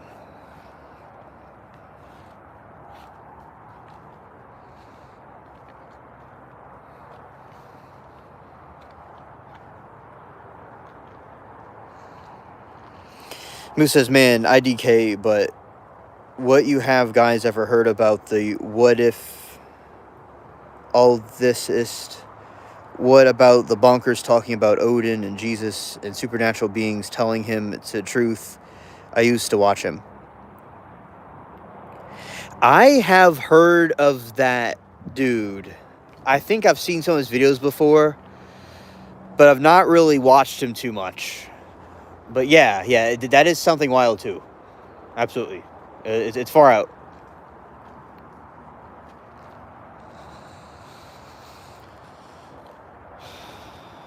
Okay.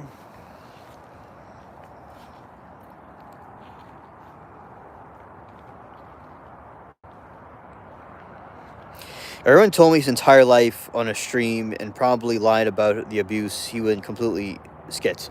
Ah, okay. That is wild. Yeah, that is when they get crazy like that. That is really something that was like something lingering in the darkness of their mind and just like snapped, or just enacted if it was something genetic.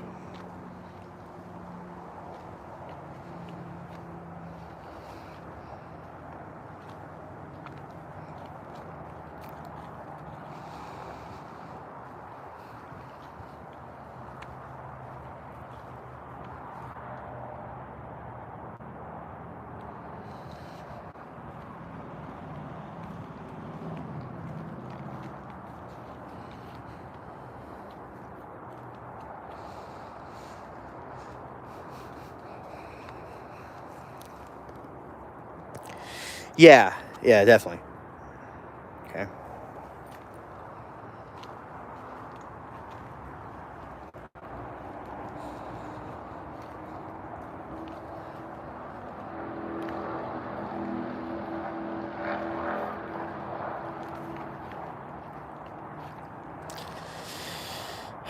Yeah, that would be a thing to see indeed. And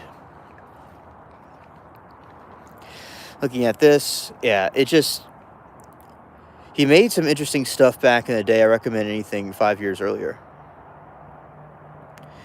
Grave, uh, they grave robber. They had you on LSD. Yep, I'm sure. You know, it definitely was an unforgettable experience. And I'm aware that they did that stuff. You know, they denied it, then they said they came out and did it. You know, definitely. It's absolutely something that is a true thing. Yeah.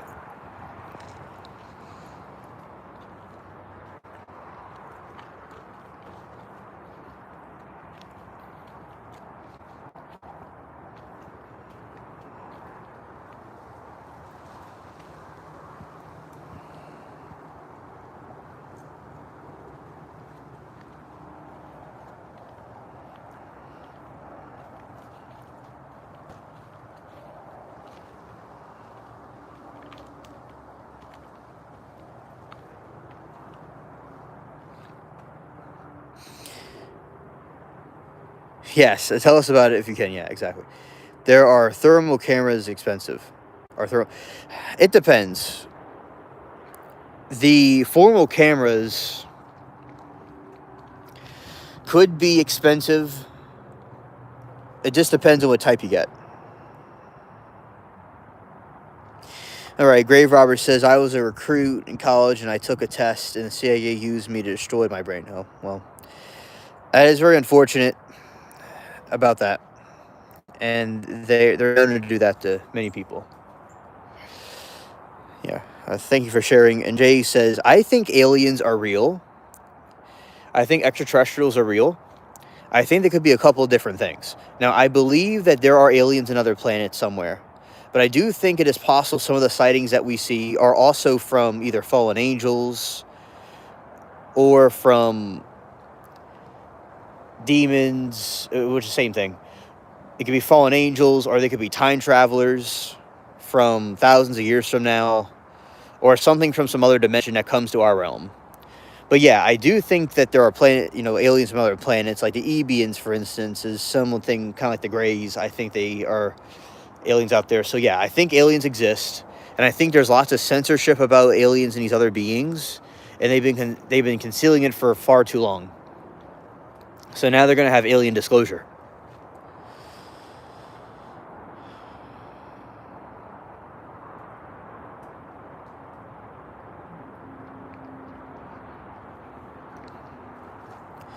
Exactly, David. Mark, David, we're aliens, right? Yeah, explain, Mark, how we're aliens. Yeah, okay.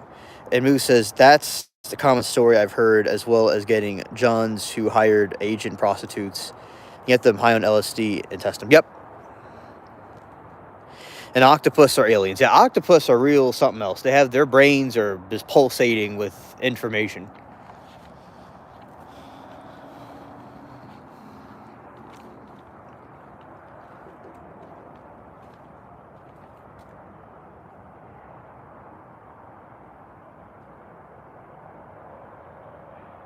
Yeah, 9 brains.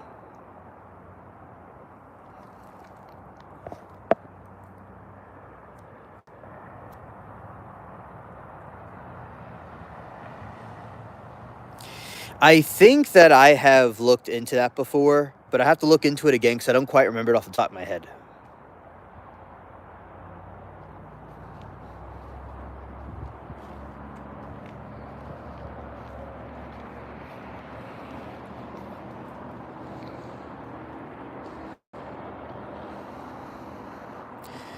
They do, but for some reason put Christian pictures on the walls and watch. Shishka cake. Yeah. And yeah, definitely we'll look into K2 8B, 1 8B.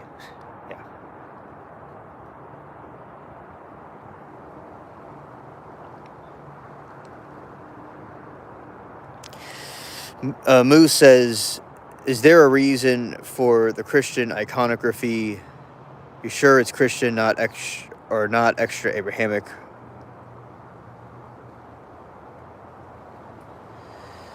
Interesting. And Earth seems to be like a big farm. Yeah, definitely. Okay. Carlos says, a sound interest to me. A few months ago, I learned a lot of frequencies involved in how to make microphone laser. Also learned of other microphone stuff. Ah, that is cool. I like to learn about that too myself. That is really cool.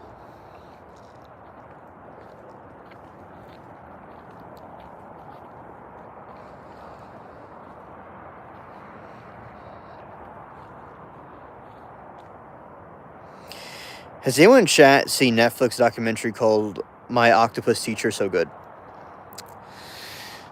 Yeah, anybody in chat have ever seen that? That is something that I have not seen, but would like to go look at. I'll definitely check that out. That sounds like a funny show, and anything to do with octopuses like that was definitely well made.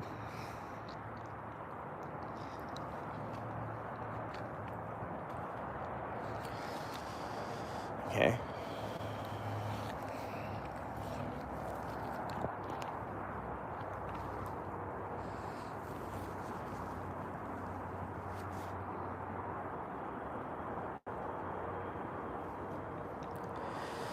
Sonic Bloom didn't hear that chirp. Oh, scared. Scared.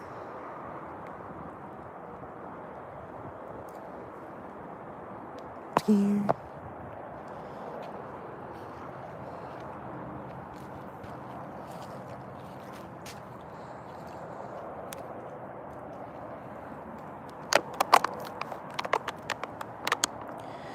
I've watched lions dip their children in the rivers almost in a baptismal setting.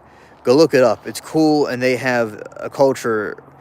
I would check out the octopus documentary. Oh yeah, so Sawgirl, Moose is going to check it out. The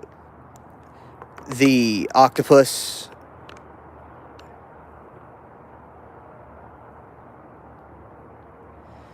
Okay, you should watch it. What an intelligent creature the octopus is in documentary. Yeah, a Moose is going to watch it, and I'm going to watch it too. Awesome. Yes, I agree the aliens met with the Egyptians. Yes, I agree.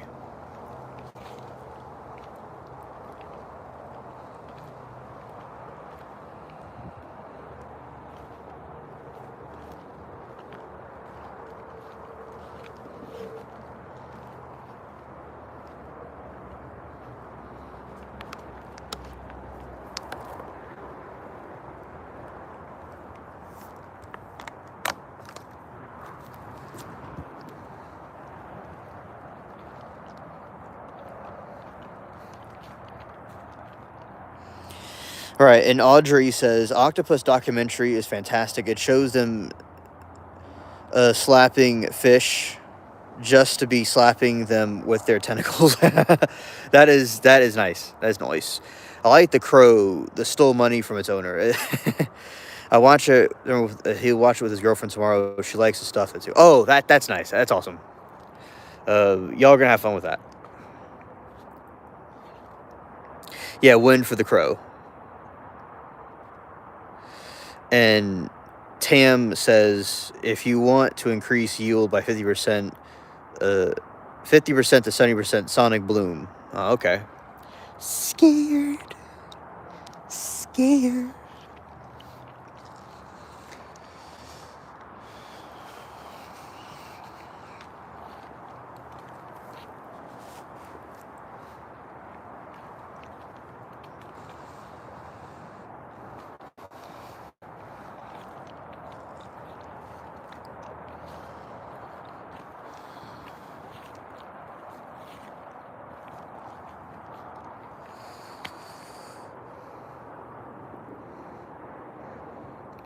Chariots of the Gods, brother. Yes. And Carlos says, this dude in Japan studied a tid bird in 20 years. Discovered they talked science situations, meaning many of the animals probably do. Oh, yeah. I don't doubt it. That is a very cool study.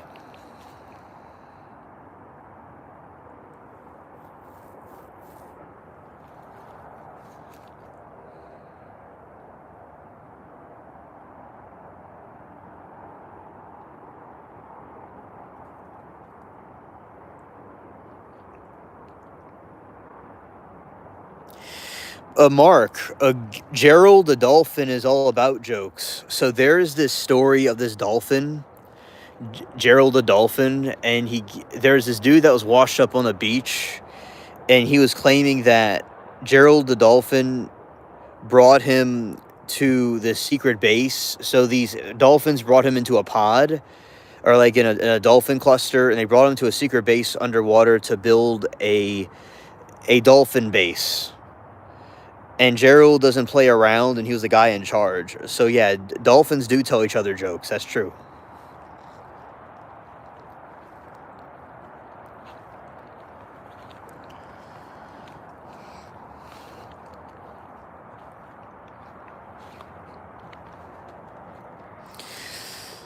Tannic acid and acrons will cause fish to be drunk and float to the surface. No line hook required. Oh, interesting.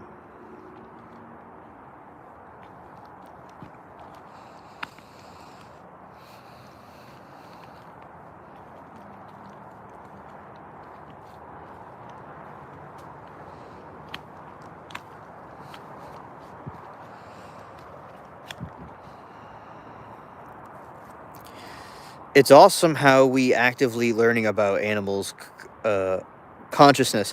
It's a huge endorphins to attempt to speak to us. Their echolocations is crazy smart. Oh yeah, and they're also good at helping people that are in crisis in the ocean and fight off sharks.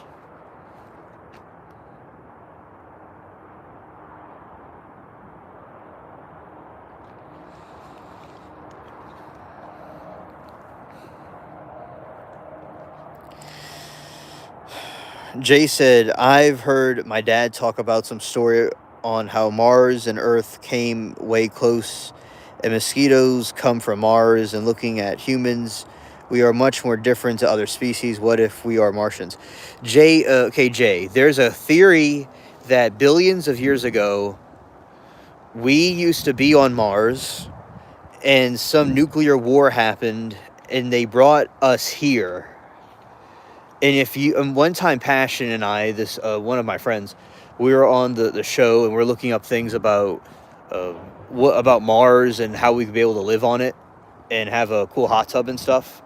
And she was telling me that on Mars, they, you know, not I was telling her rather that if we were able to mine an asteroid and get a bunch of, and get its metal material or materials from the asteroid and be able to go into the core of Mars and do like drill it, kind of like how you would do a cookie batter or a cake batter machine.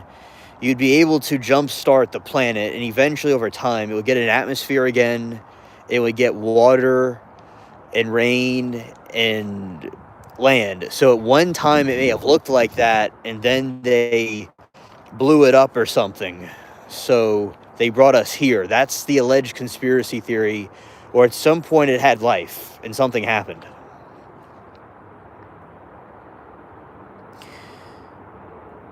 We could have. Technically, first Earth would be Mars in this sense, unless it was the second. Yeah, it could have been the second. Yeah, it could have been the second. And that's why, you see, with Mars, you see, that's why, I believe in God, because it's like, a planet's so complex. It's like you could go in the planet, right? And you could jumpstart the planet and make it into like Earth with starting up its core. The core is turned off. It's like a switch was flipped off. So if Mars's core was reheated, it would become like our planet. So whatever happened with our planet was the core was heated up and jump started to make all this. That it's not like a random chance. Like something had to initiate it into action. Right.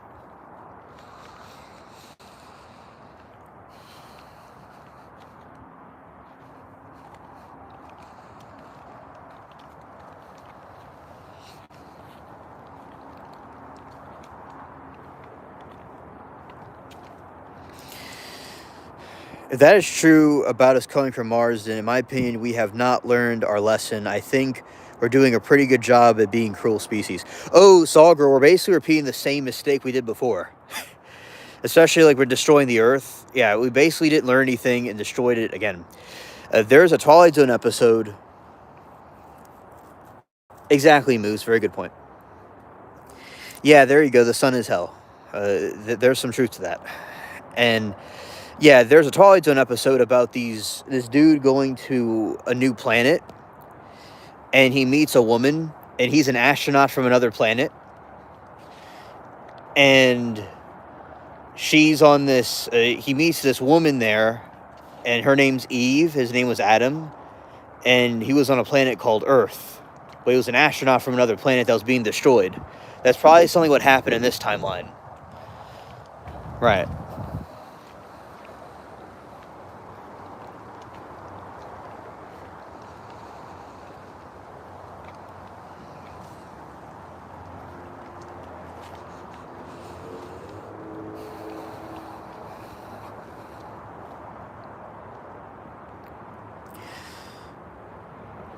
No one born blind has ever had schizophrenia. Interesting. Insects are freaky. Imagine 6-foot ants. Thank goodness. Yeah. Yeah. That is an episode of Twilight Zone from the 60s. At least it sounds like exactly like the one I saw. Ah, yes, Saw Girl. It's from the 60s. It's the one you saw. As I saw the replay of it. Yeah, I'm the exact same one you saw. Oh, hello, Tone. Welcome to the stream.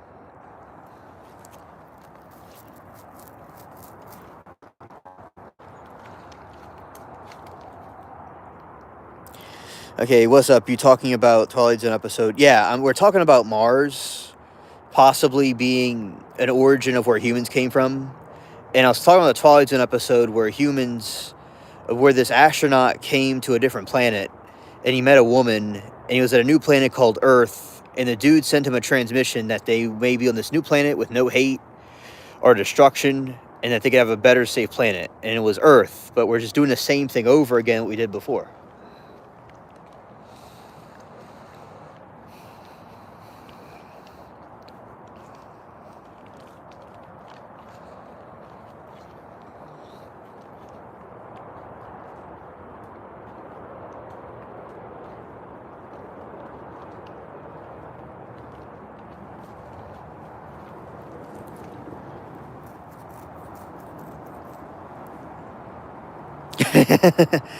They both knew what episode I was talking about.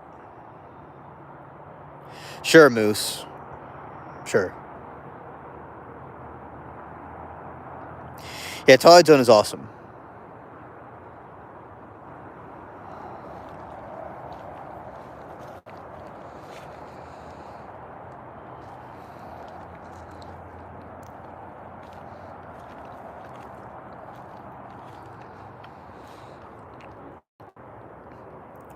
All right. And Jay says, if us coming from Mars ending up here is true, what planet will we move to next? Well, that is a good question. Some people want to move back to Mars, or if they find some other planet that's like Earth, it would take about 500 years or 1,000 years for us to get to interplanetary travel like that. So there's all kinds of planets they could hypothetically go on, but they're thinking about going back to Mars. And it's kind of funny. Yeah, Saturn is next. Okay. All right, Saturn's next on our watch list to go to.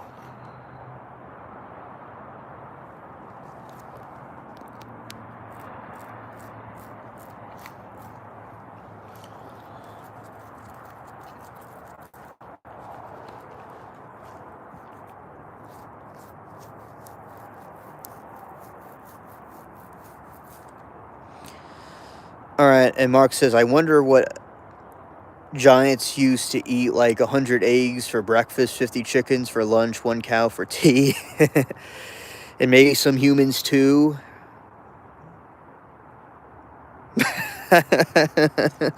Sawgirl says it sounds like an NFL training meal.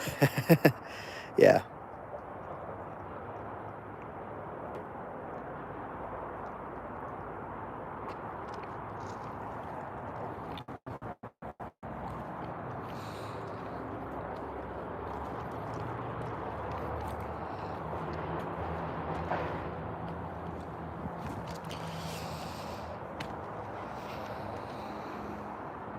Scared.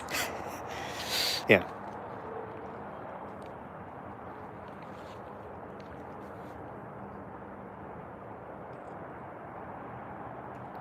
Okay.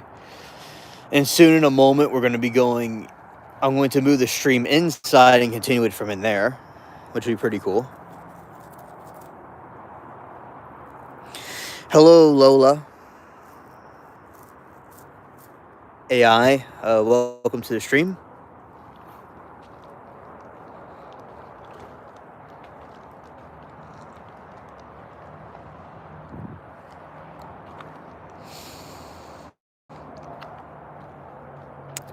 Yeah, and so definitely is a possibility that we went from here from Mars.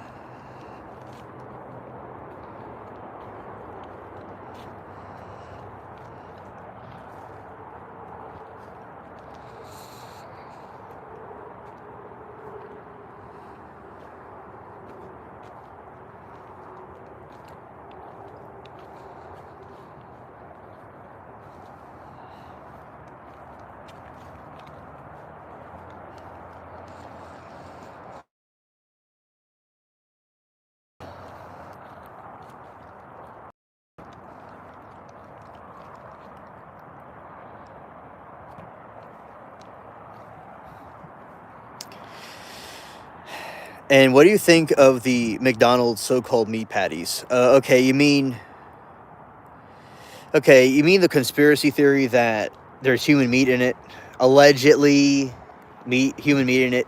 Yeah, I don't know. If that's what you mean, if everyone might be spooked right now because they weren't expecting me to say that, but yeah, there's allegedly some McDonald's meat was not really from animals, but from something else.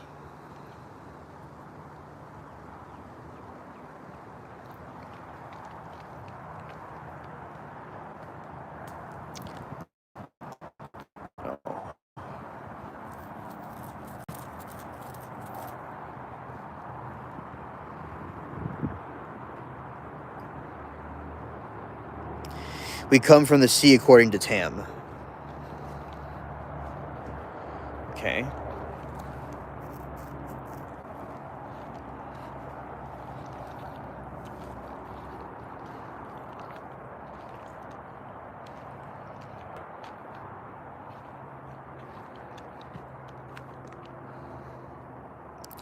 Yeah, I know, Sawgirl. I know. Scared. Yeah, so that's a conspiracy theory I heard about a while back, and as I said, it may not be true. It may be something somebody made up, but that's allegedly what it is.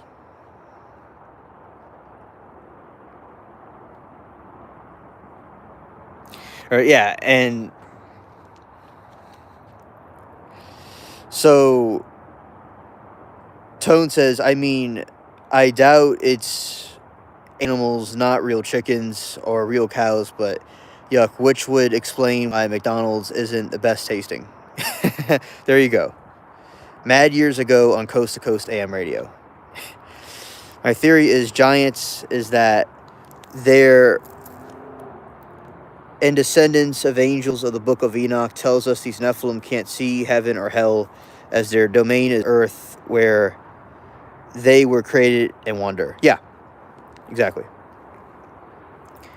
Made from cells because it was take 3,000 cows a day, then you wouldn't get Wendy's Burger King. Oh, okay, interesting. I didn't know about that. Or I knew a little, I heard about that one before. Yeah. It's like, where is it all coming from? Because it might be scientifically engineered and not real meat. I get it. McDonald's is either using human meat, normal animal meat, or processed BS. Oh, okay. Okay, Jay. Scared. And now we have people worshiping them as ancestors. Yeah, and there's allegedly they're demons. Also.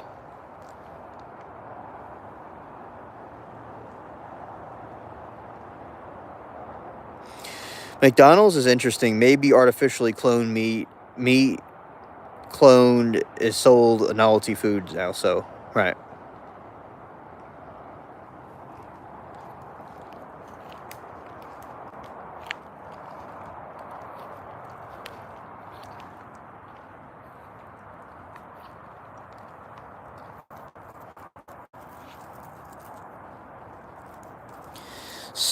Stamped burgers made by prisoners. Ah, yeah, that could be.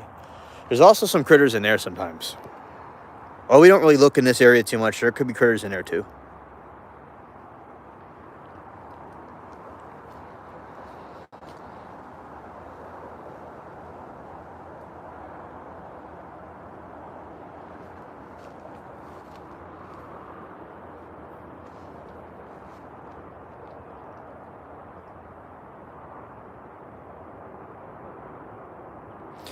Yeah, and yeah, that could be possible, or it could be completely alien.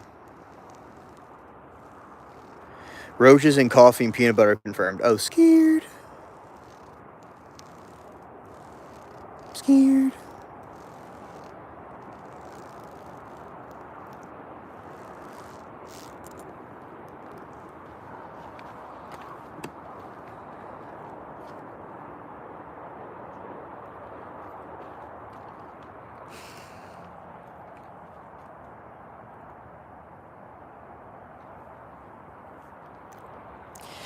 All right, and so the funerals is held by them getting body cover, and who sells the coffin again. Believe it, don't.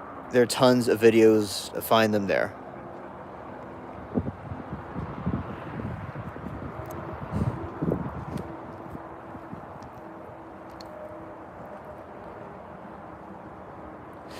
Interesting. Okay, interesting. No, Mark, I've not tried that. We don't really eat that here in the U.S. You might be in the U.S., but we don't really do that here. Scared.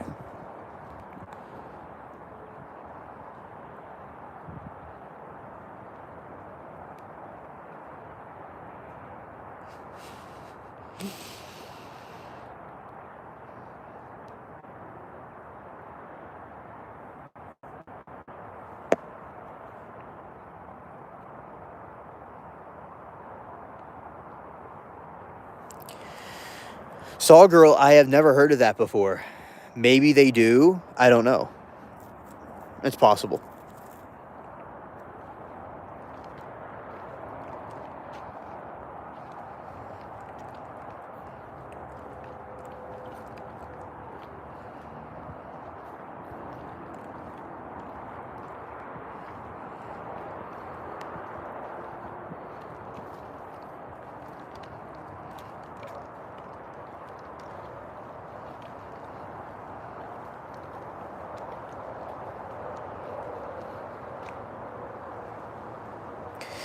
Oh, yes. And shout out to Pussycat, 2 months member.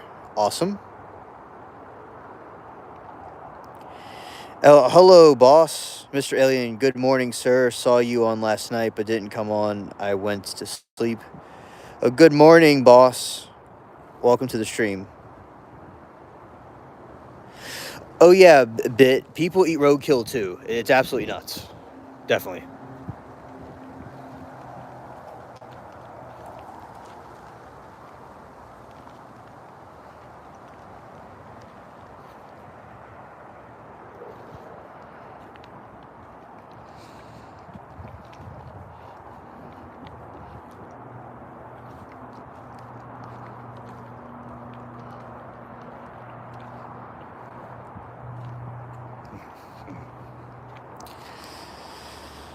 Yes, a good morning, Pussycat from the UK. Awesome. Shout out to Pussycat.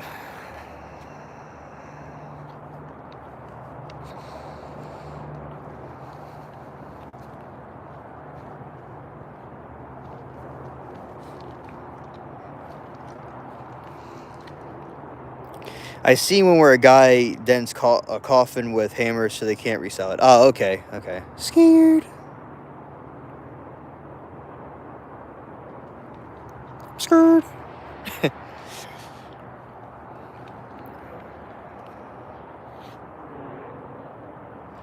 Right, and there's some flowers, yeah, and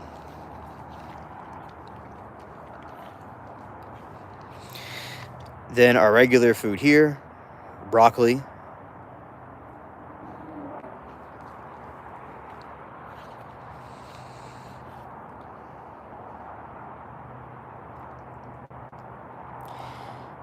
And there's some more daikon.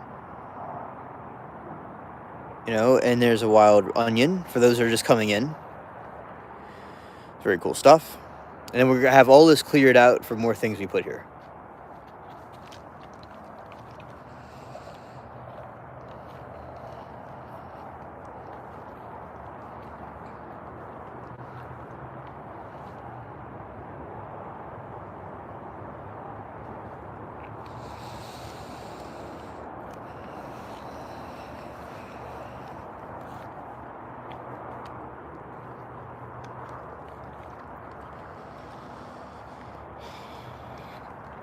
Scared.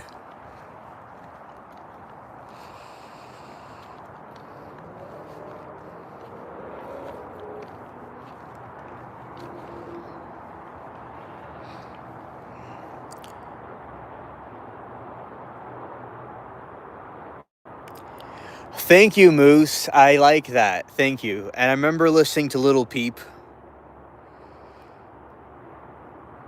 Yeah. Thank you. Thank you. I remember seeing him in the my back in like 2018. My friend and I used to. This is back when I was like right after high school. He showed me Little Peep, and I thought it was pretty cool stuff. Yeah. Thanks. Yeah, I have that style to me. Great minds think alike, as they say. So, uh, yeah, that brings me back to like the reactions. I wasn't okay. I was on YouTube for like since 2010, but I wasn't really actively using YouTube, and I had a YouTube video of the alien spaceship sound effects as the video that was called, and it was just getting views the whole time to now, and it's like still going viral. So that's something pretty cool. Lil Peep passed in 2017. I swear everything I start listening to him one full week before he passed. Heartbreaking. Oh yeah, he did pass away from his. Rest in peace. He really was a good artist and very creative. And me and my friends used to like to listen to him all the time, along with the other ones. A Little Skies is another one we listen to. But yeah, very talented.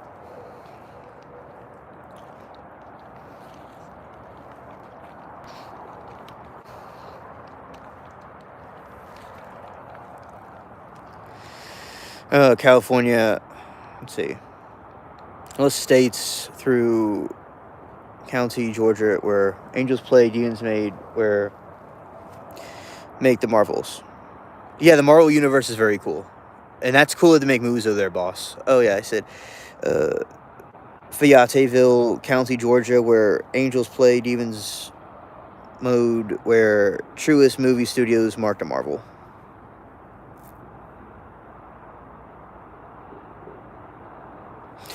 Mark, maybe. I don't know. It's possible, but definitely in those other countries, like in China, that'd probably be more likely than America, but it's possible. That's a good question. I don't think so, though, in America.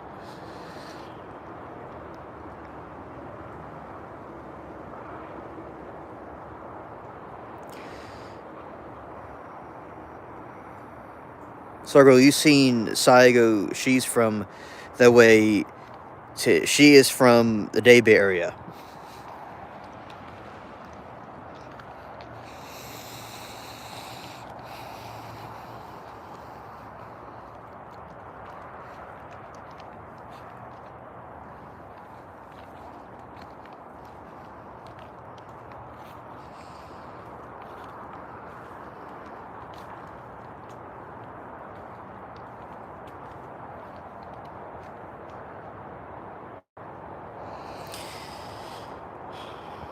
Oh yeah, that's awesome. Okay, so Moose says he was poisoned. He did it to himself, but he was given a laced pill. Nothing's coming from investigations, but his mom and Tracy know he was killed. Oh, okay, it was laced. Yeah. I, he didn't delete himself. Okay, it was an accident. Okay. Thanks for clarifying that, because I thought it was something else. Okay. It was laced. Gotcha.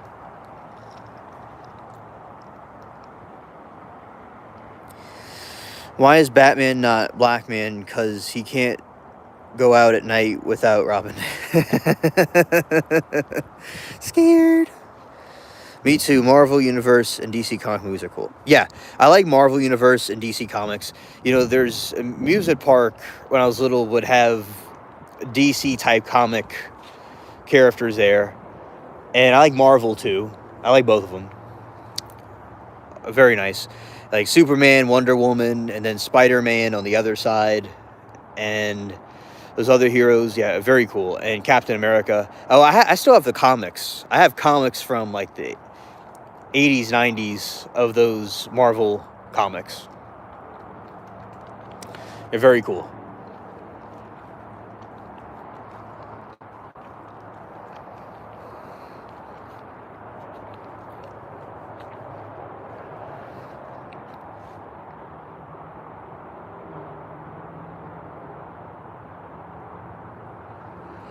Hey, Bruce. welcome to the stream. Appreciate you. We're talking about Marvel and DC and some conspiracy theories about food. Welcome.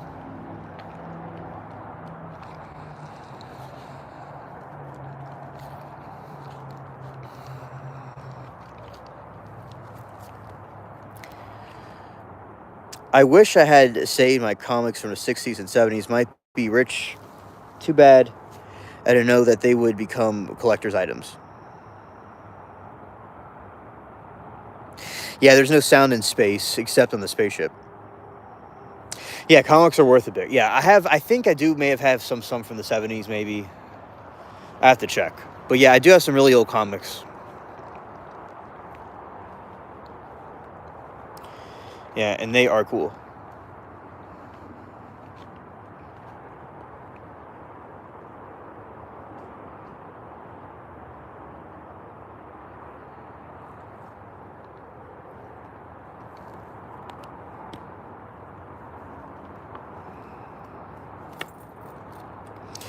My personal favorite is the Green Lantern, but to each their own.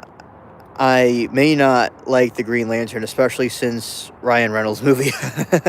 Okay, I like the Green Lantern too. I just have not.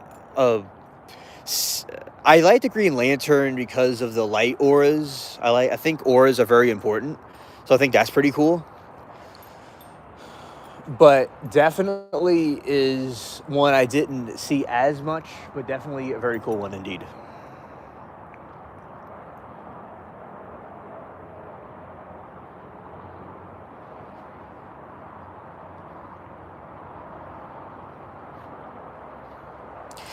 Those two streamers are cool, way cooler than my favorite YouTuber, Bella Analyses. She ignores me like I don't exist, but her mother, she's super sweet and she's kind. She calls back. Oh, that's nice that the mother tells you something. What about the old Army comics, A Long Time No See? Yeah, those are cool too. Those are cool.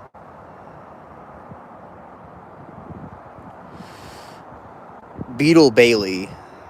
That sounds familiar. It sounds familiar. I'm not, doesn't quite ring a bell, but it's a little bit familiar. And Silver Surfer. Okay, Moose says, Extrication worshipped Satan and took an oath to Hecate. He was a very interesting person, openly talked about it. You could find his jail phone call where he recites dark magic. Well, that didn't really suit him. It didn't really help him in the long term because he's not alive anymore, if that's true. So, yeah. That is interesting, and thank you for letting me know about that. I didn't know. I listened to him too. We listened to him also. Moose, I'm the same way with the information.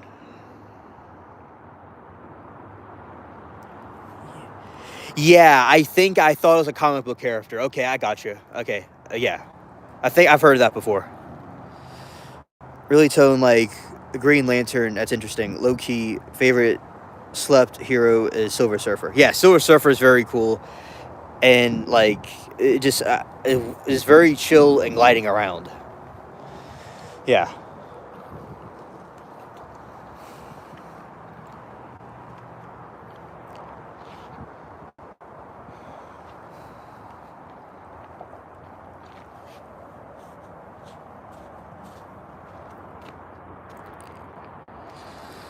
Yeah. Scared. Okay.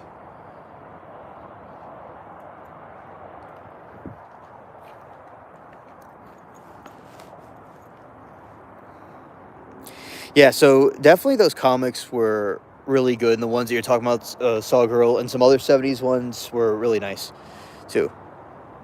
Flash Curtain, yes, yeah. Flash Curtain is awesome. Yeah, the Silver Surfer is just, like, metallic, and it's just, like, the perfect way it just glides. And Underboss's Angel took him out and a few others because their music affected the teenage kids. Ah, okay. Interesting. Okay. Scared. It was definitely affecting them. Brother, it's very cold right now where I am. Yes, it is cold. I am about to go in because I'm not going to end the stream necessarily, but I am going to be going in and doing the other part where I go inside and talk to y'all. Yeah. A cold, spooky evening. Morning, really.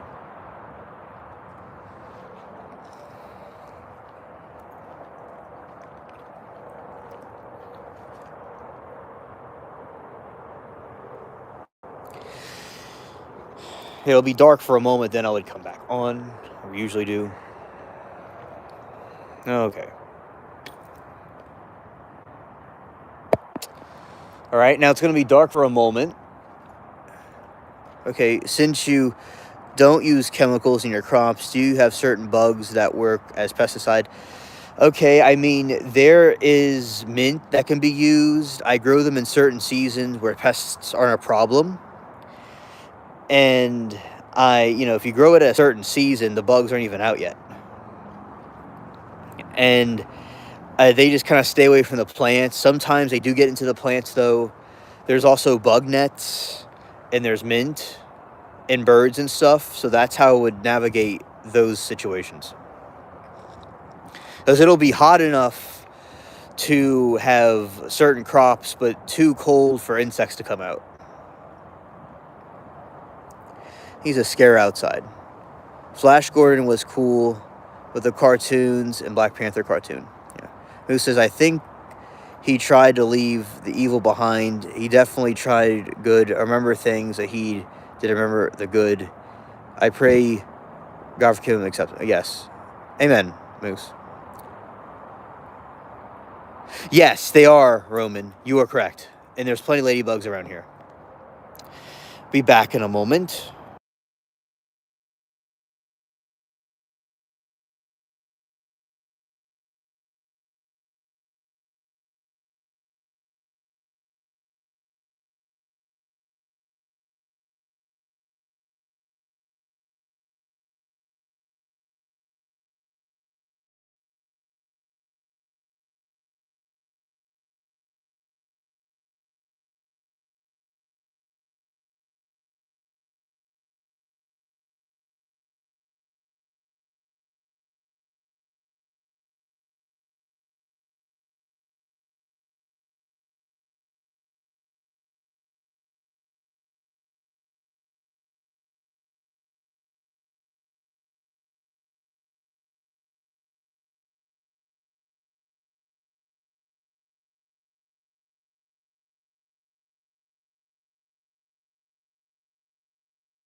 Here I have returned.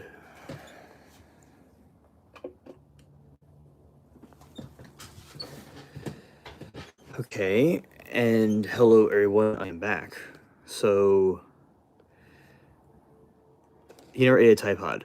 Okay, those sold contractors a paid blood, and he hammered, and rappers got deleted for harming generations of young kids. And around the time of the Tide Pod eaters, scared.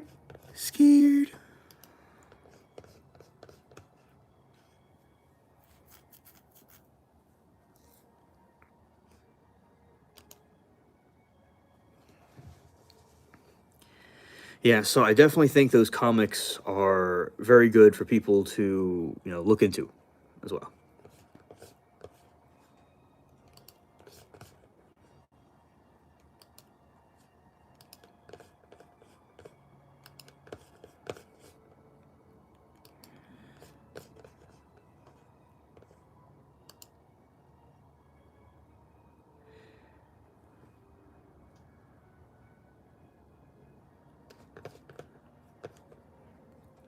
All right. Anyway, yeah. So the silver glider is cool. By the way, I just want to reiterate that because it's one that I also like.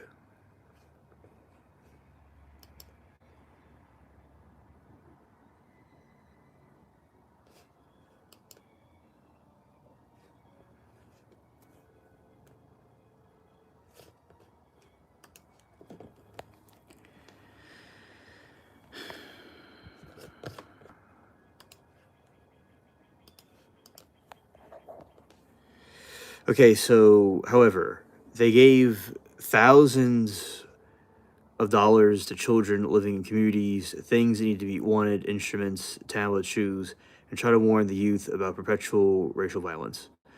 That is good for them to try to help them or use their money for something righteous or good.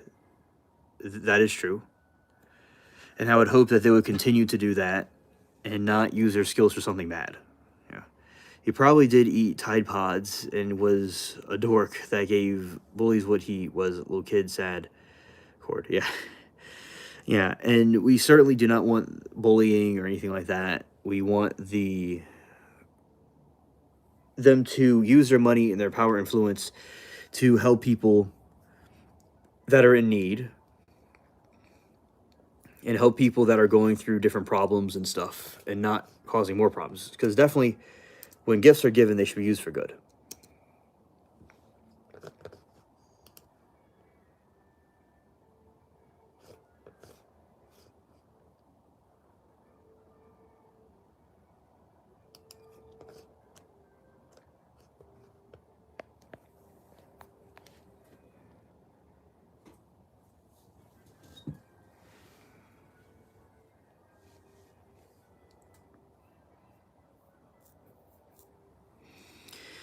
Carlos says, electric. Okay, wait, so Underboss says, money doesn't make it okay to be behind mankind. Do you all remember the kids started committing self deletion? It was a word curses in the verses. Ah, okay, okay. So you're saying that the rat? I've heard that some of the rat verses can be curses that can cause people to want to do that to themselves. I've heard that before. Yeah, and Carlos says electric radiation is a neat topic. You can tune into an HDMI cord with an old antenna TV wireless from a room's away. Also, scalps radiate measurable frequency when we think or feel, etc. Oh, okay, interesting. Interesting. I didn't know that.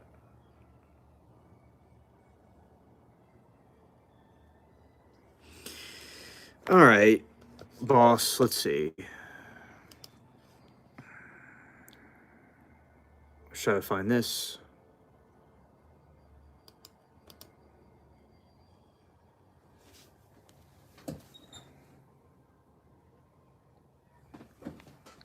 There we go.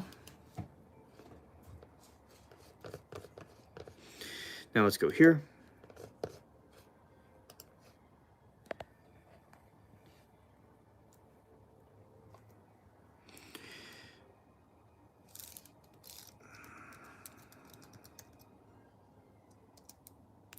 City of...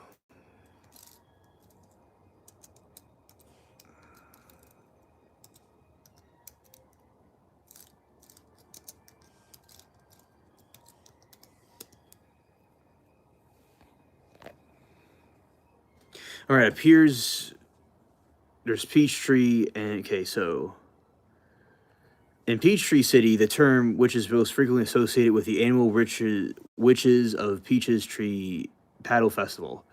Festival's community afloat where neighbors dress as witches and warlocks paddle across the lake Peachtree on kayaks and paddleboards. This event typically occurs in late October as Halloween celebrated.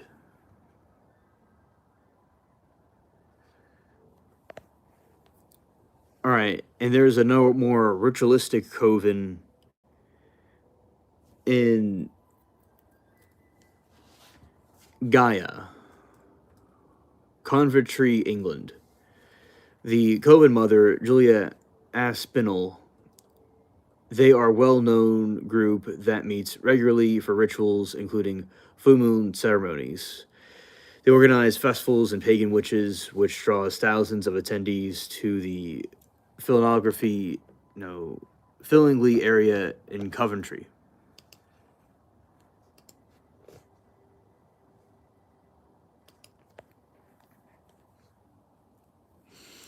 Recent news. The Coven has recently gained massive attention seeking the overturned historical witchcraft connections in new cluster summary.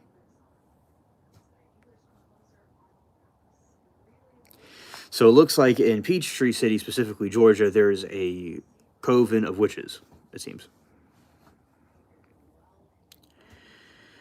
Mark says, did they stop off the moon for a game of golf? I would have.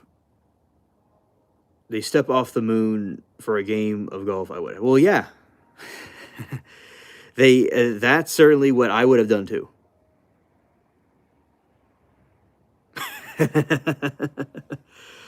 Boss says Peachtree City Covenant of bitches and warcocks. Scared. Yeah. Well, there you go. I wonder, would be surprised if there's a mind reading already high degree. Oh yeah, definitely. That definitely could be a thing.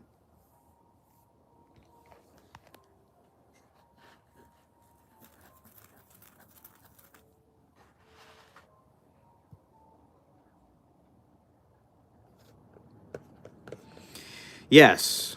Yes.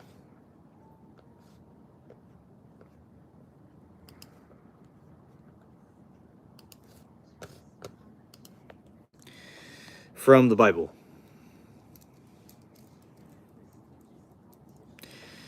Yes, Carlos. Yeah, shouts to tinfoil hats.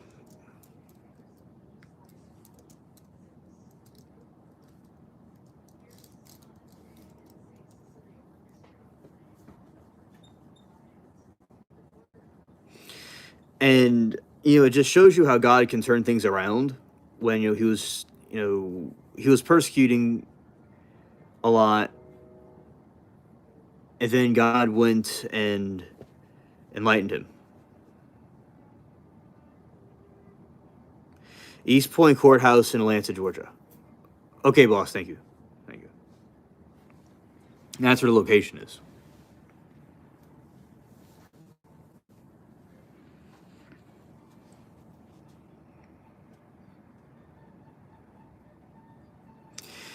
What do I think of Dracula? I think that right. And Moose says he denied the existence of the Father, persecuted Christians until God struck him blind and told him to meet the disciples. I know. Thank you. And he wrote most of the New Testament.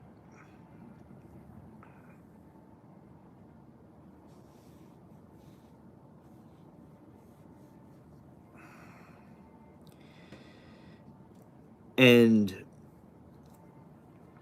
also, okay, so I think that with Dracula, he was actually in the Crusades, and something like that, and he impaled his enemies. And thank you, Moose, for mentioning it. He was allegedly in the Order of the Dragon, so he may have been in the priesthood of Solomon, which was King Solomon, of these certain types of people in this, which like this warlock type stuff, which had to do with an occultic, an occultic thing that wasn't necessarily evil, but it was in some sort of magic, and that's where he allegedly was supernatural and able to live, and his body went missing apparently.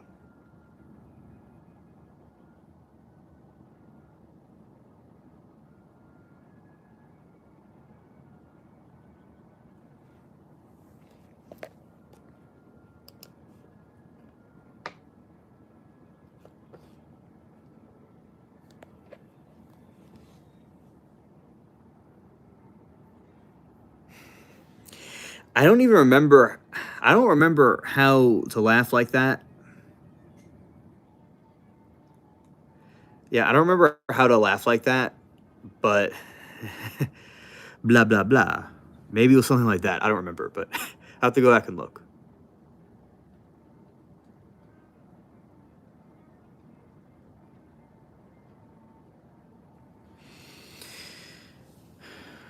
Yes. Underboss said, my favorite name in Celestial Angel is Samuel. And Samuel, really, really cool. Like, if it was a fanboy, I'd be a fanboy for Samuel. Oh, nice. Nice. That's cool.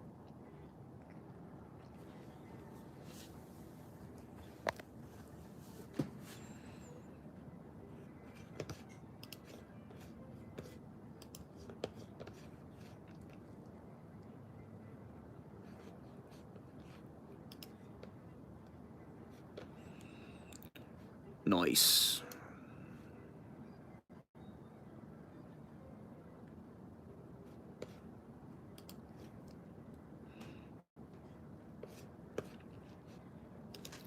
All right, I'm going to read about our cryptids. Let's see. Let's go here.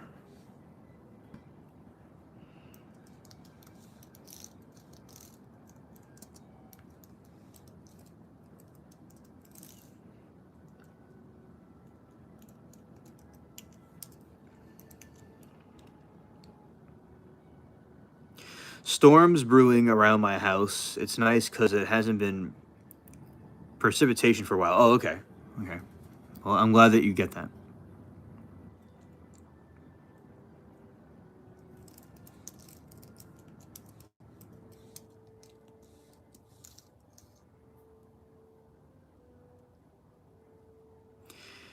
Mark, I don't know. I could have. I'm not too sure.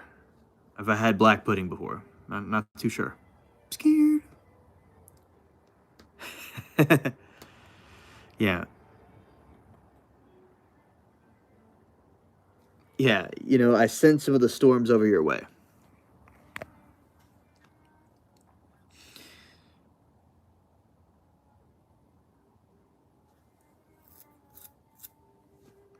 Sawgirl says, isn't black pudding made from blood? Like blood of a cow or lamb or something kind of like animal? Don't they make blood sausage in England? That's very popular. Yeah, correct. Let's look more about black sausage. I mean, not black sausage, black pudding. That's what I meant to say.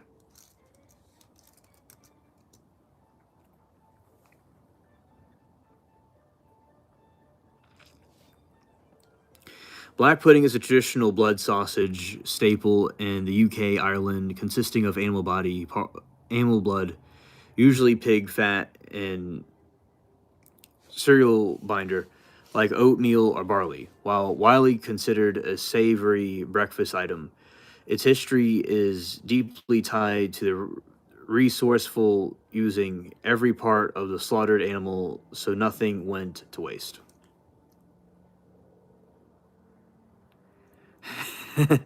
Oh, thank you, Mark. Welcome to the spaceship.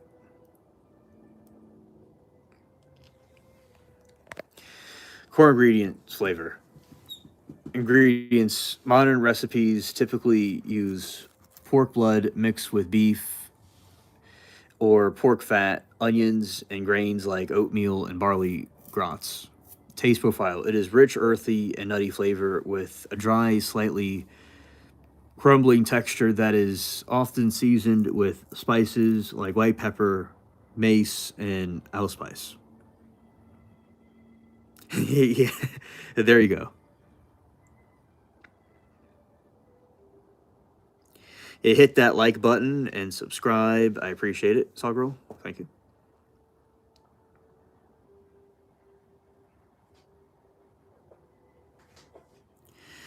Northern food. Ryan cheese, liver soaked in milk, blood pancakes. Yes, yes. All right, there's black pudding, famous and Scottish variety of outer with protected status known for its deep, robust flavor. White pudding, a smaller, similar that omits blood, resulting in lighter color and milder flavor.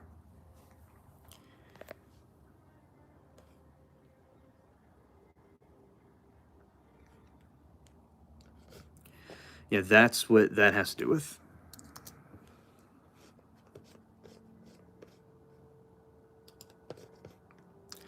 Okay, and let's see this. A northern brand cheese, liver soaked in milk, blood pancakes. Oh, okay. Okay. Let's see what the next one is. Yeah, Dracula.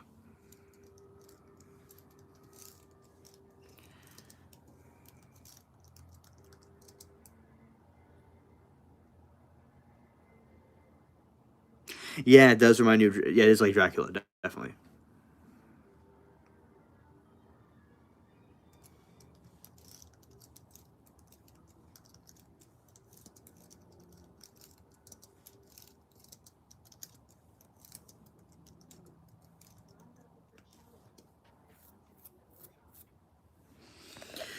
The real Dracula, Vlad the Third, the Impaler, was a 15th century prince of Wallachia. While Bram Stoker's novel turned him into a vampire, several supernatural myths surrounded the historic figure, blending genuine cruelty with folklore.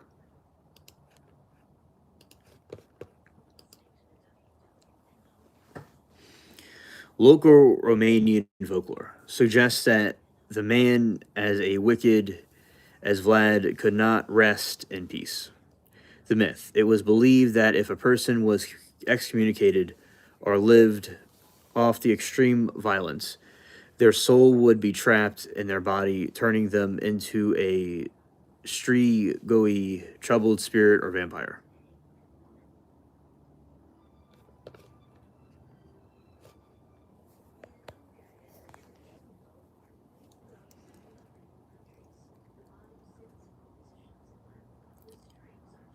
Yes, he is related to King Charles. That's true. Yes. Hey, Moose says the Islamic Caliphate invades Hungary, Romania, so Vlad the Impaler made sure they couldn't push in any further. Okay, thank you for the history lesson. Yep, that is true. And local Romanian folklore suggests that the wicked as Vlad could not rest in peace. The myth. It was believed if a person excommunicated or lived in extreme violence, their soul would be trapped in the body, turning them into a troubled vampire. The evidence. In 1931, archaeologists excavated his supposed grave of Snagov Monastery, allegedly found in an empty or containing only horse bones. This fueled the myth that his body had vanished or walked away.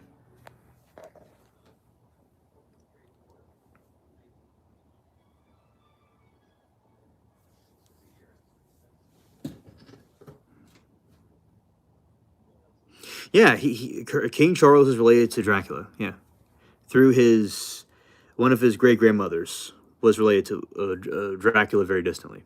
Mhm. Because Vlad spent years hiding in dense Carpathian forests during his exile and wars. Legends arose about his unnatural connection to the land. Myth. The tales claimed that he could command the wolves and bears of Transylvanian Alps to attack his enemies. Reality. He was a master of guerrilla warfare, and he used the rugged terrain so effectively that his Ottoman enemies could believe he was supernatural, helped disappear like a ghost in the woods.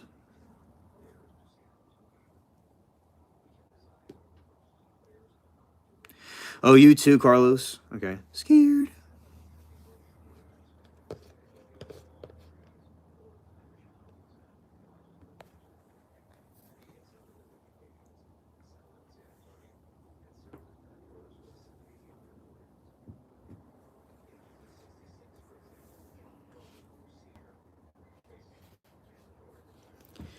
All right. And the cursed Pio Inori, while Bran Castle is famous tourist, Dracula Castle was actually a stronghold.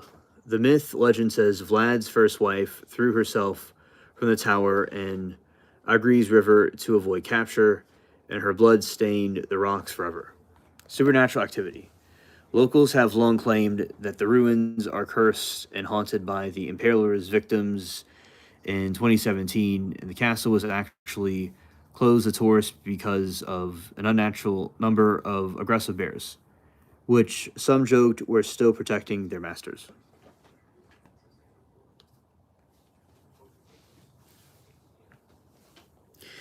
Now, this part is the Black Alchemist connection.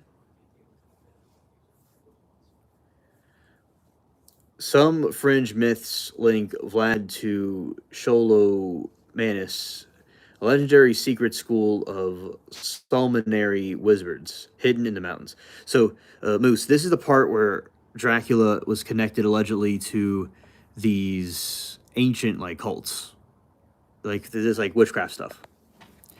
The myth. It was said that the devil himself taught 10 students at the time, and 10th student remained as a keeper of the weather because of Vlad's tactical brilliance and miraculous luck in battle. Later myths whispered he could guarantee his dark academy.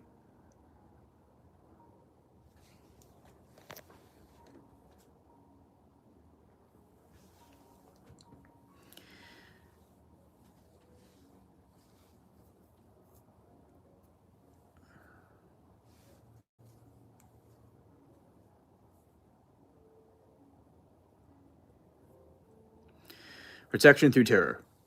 The famous legend claimed that the place a golden cup by a fountain in a town square for thirsty travelers.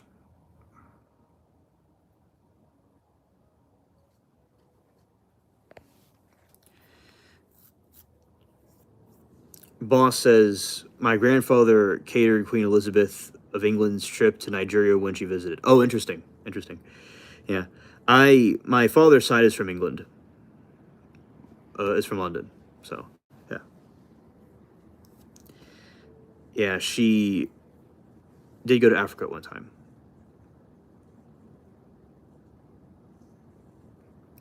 Okay. Mark said, I knew a guy named Arthur. His wife's name was Martha, no joke. Oh, okay, that is interesting. Okay, and Moose says, even Templars were Freemasons. Hell, I believe that even during Solomon's day, there were secret societies trying to control. Yeah, yeah, definitely.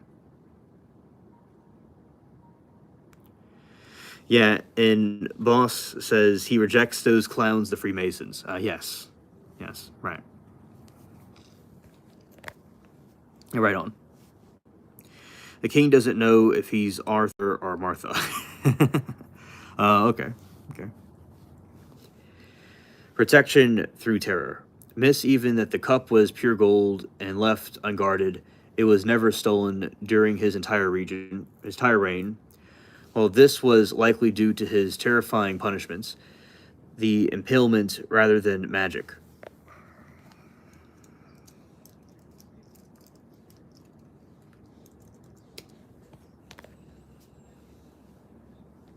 It took a supernatural quality of total command over the will of his people. Right. There's always these secret societies lurking around throughout centuries, indeed.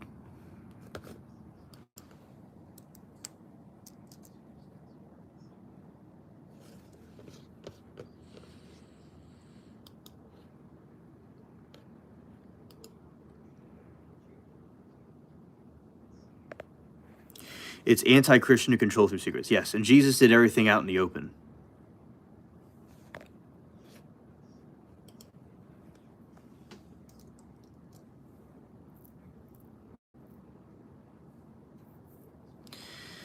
Yeah, having a king ordained by God and people publicly is good.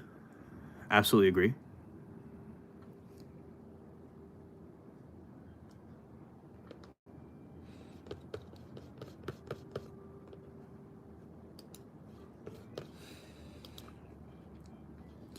You know, because that's how Jesus would have wanted it to be done.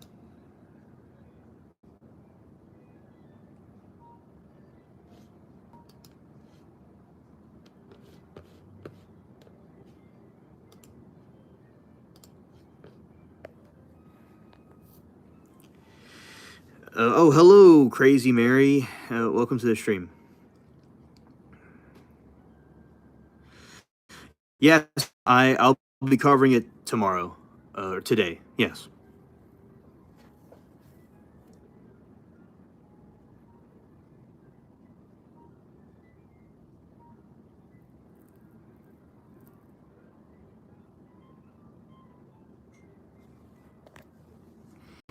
That was pro close mouth yawn. Do you ever been in candidates or military? That was a pro close mouth yawn. Ever been cadets or military? You know, Carlos, yes, I was not in military or cadets, but one of the people that are a YouTuber that I know that mentored me, he had a lot of military attributes to him because his father was in the military. He wasn't in it himself, but he had a lot of traits from that. So it rubbed off me. Right.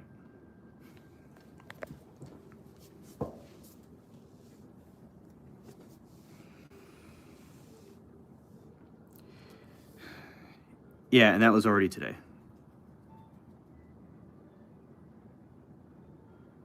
Oh, I'll talk to you later, Saw Girl. Peace. See you on the stream. All right.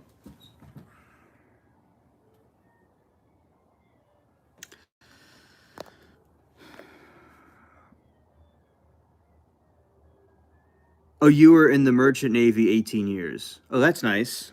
That's nice. Well, thank you for your service.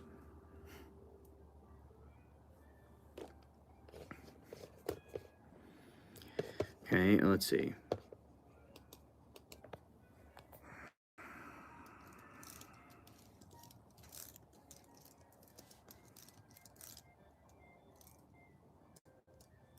Oh, New Zealand, nice, nice.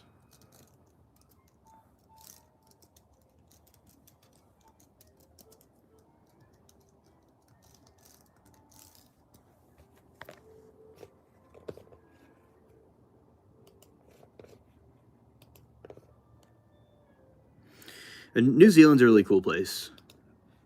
I like New Zealand.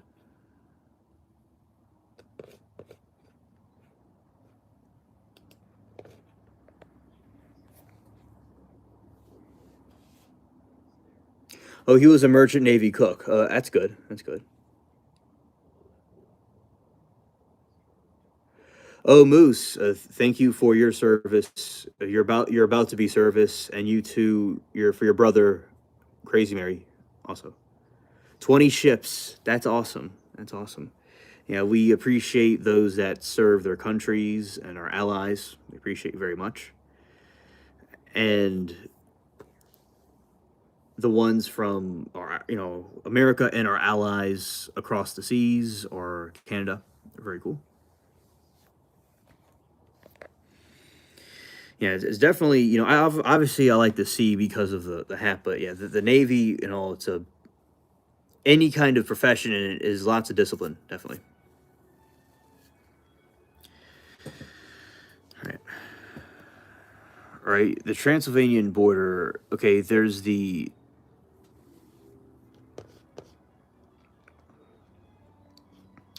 These are some of the Transylvanian cryptids.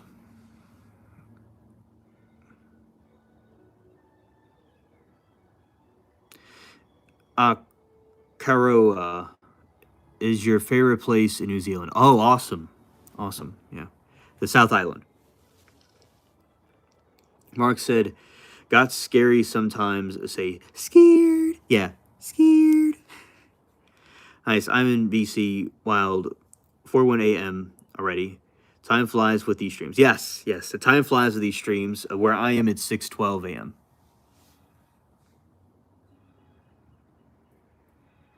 I can get denied, but here's to hoping I can get with trade there. Oh, okay. Yeah, I'll be praying, buddy, that if it's God's will for you, it'll be done. Oh, Ontario, 7 a.m. Nice. Nice.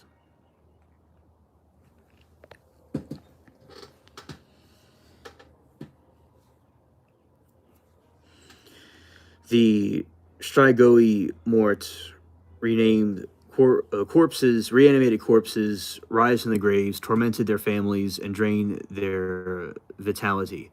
They are said to have red hair, blue eyes, and sometimes two hearts. Again, with the red-haired people. I have a red beard, so I have the genetics for red hair, but the similar to the Nephilims.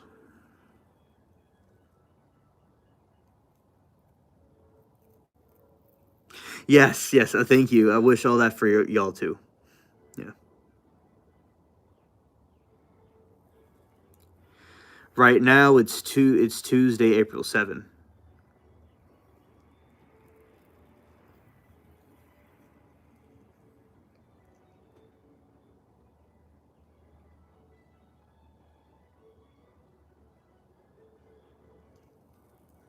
Yeah, the Nephilim. Yeah, yeah. I'm talking about vampires from the actual vampires. Talking about cryptids from Transylvania, and these vampires had red hair and blue eyes, just like how the Nephilims are depicted.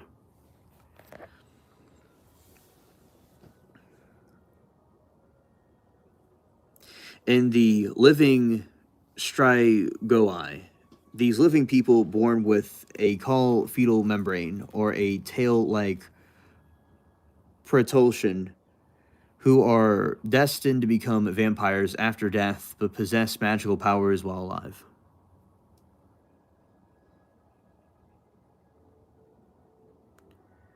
Oh, okay, crazy. Thank you. Thank you, Mary. I'll look that up. The Moroi, often described as lesser or more ghost-like vampires, sometimes thought to be soul of a child who died unbaptized.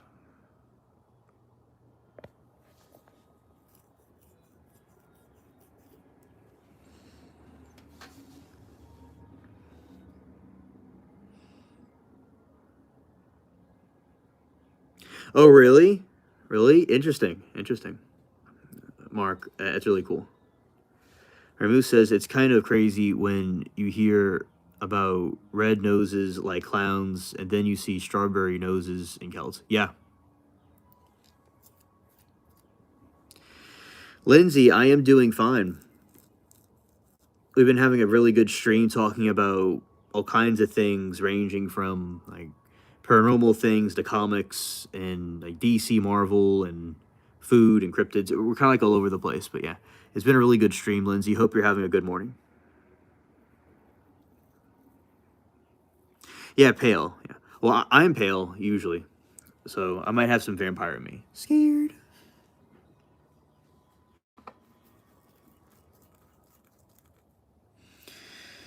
All right. There's a fusion of werewolf and vampire. One of the cryptids. The myth. Unlike the living werewolf, who shifts under the full moon, the Praecoli is a spirit of a violent man who returns after death and from a giant, a normally fierce wolf or dog. Modern reports. In rural areas, sightings of these massive silent wolves are still reported, with locals claiming they attack solitary targets unexpectedly.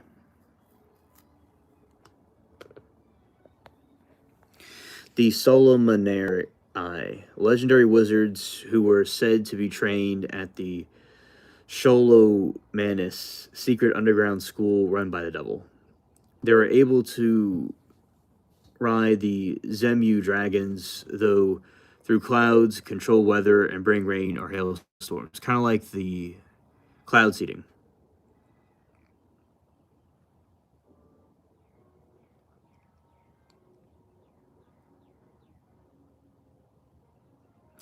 Mark, yes, we've heard about that before. That's similar to the Kandahar giant.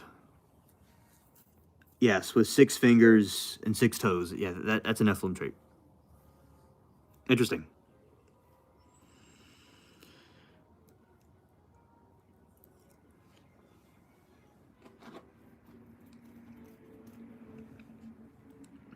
The forest nymphs, the Lele, are supernatural female beings often seen as beautiful young women dancing in circles in the moonlight. Danger if mortal witnesses their dance, they may be struck by madness or paralysis. They are often blamed for the fairy circles found in grass where no vegetation will grow back.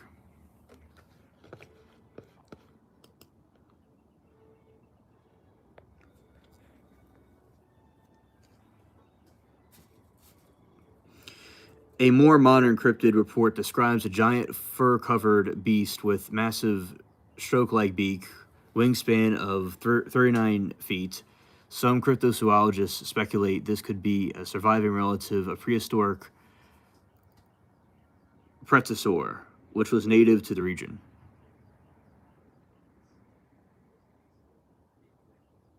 Oh, really?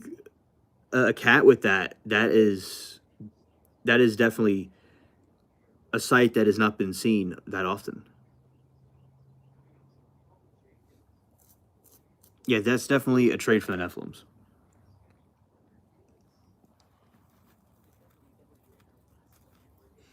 They've seen some UFO sightings also over there.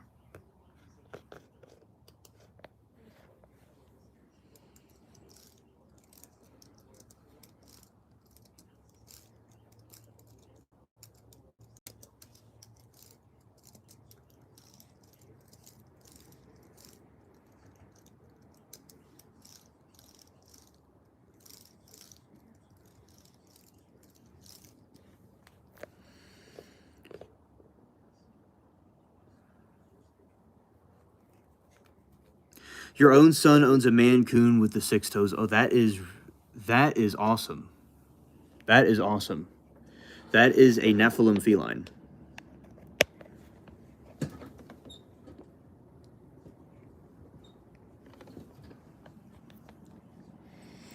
Moose says, I mean, adjacent vampires and Nephilim, it's very interesting to see a shared genetic features, but I don't mean that they are the same. My thought is because the pale skin share between the distinct. Okay, understood.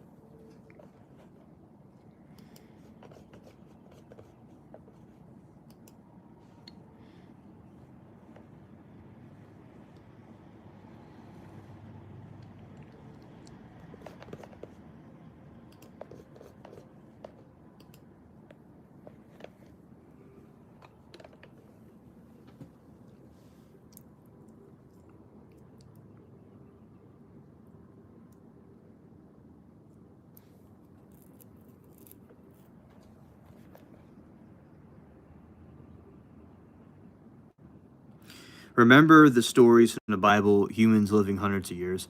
Yes, Underboss. Yes. I have heard of that. Uh, that was from blood drinking. Okay, interesting. Yeah, the adrenochrome.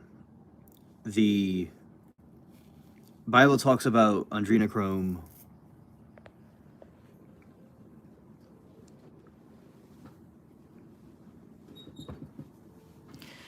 And, that's probably where it comes from. We disable that human ability. Okay, Crazy Mary. Well, thank you for stopping by. Appreciate it. Races, it's easier to see what expected outcome with these conditions and grasp what many have looked like, but I've never seen a Scot or an Ire with three heads or animal limbs. Right, right. That is something that they have in them. It was a human animal hybrid from the angels. That's what those things usually were.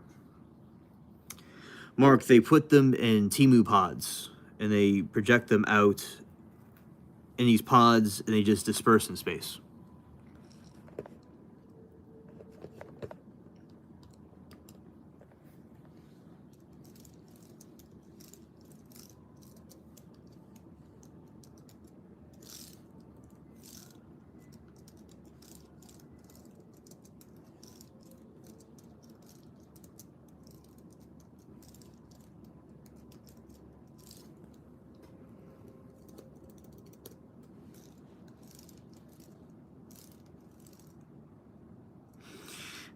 The Greys do, but it's robotic.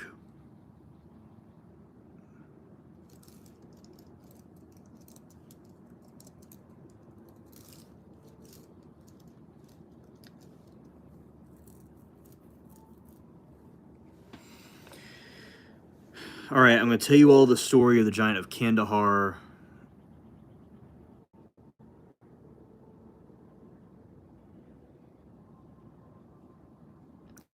Another time. another time. Let's see.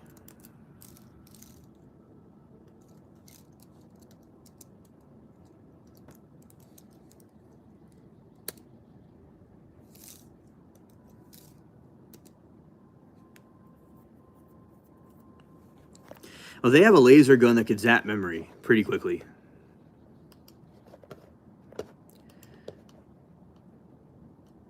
All right, so now we're going to do the Giant of Kandahar again.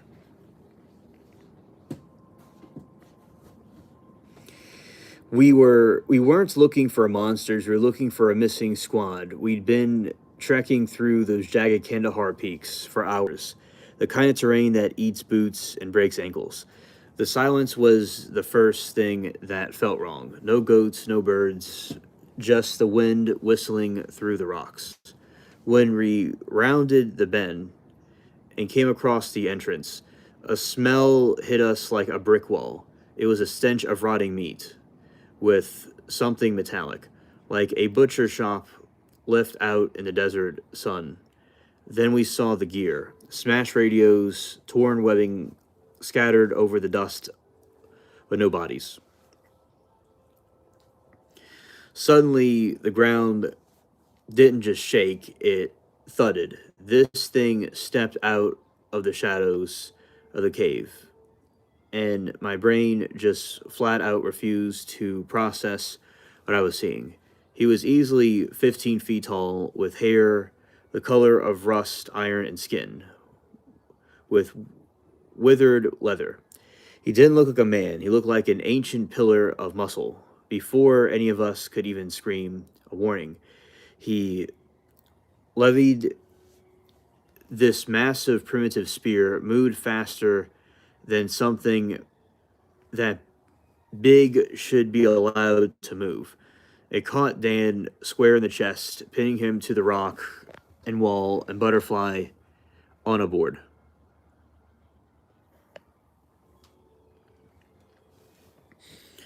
The roar that came out of the giant wasn't human. It was a vibrating, guttural bass that you felt in your teeth.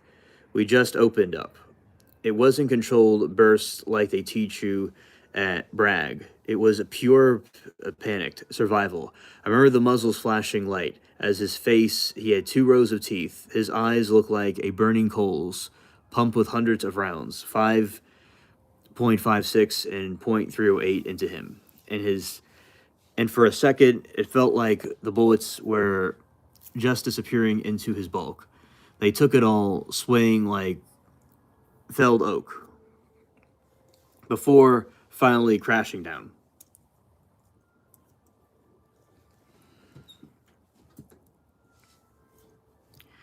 Within minutes, the suits showed up and the Chinook and hadn't even called for.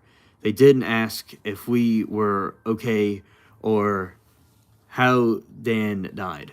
Just bagged the thing, massive cargo net, hooked it to the bird, and we told us to forget we ever seen this in our eyes. They made us sign papers saying that if we ever talked about the red man, our careers would be over, benefits were gone, and we walked away from the cave, but none of us really left it.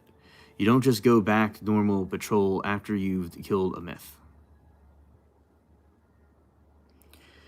So that is the legend of the Giant of Kandahar.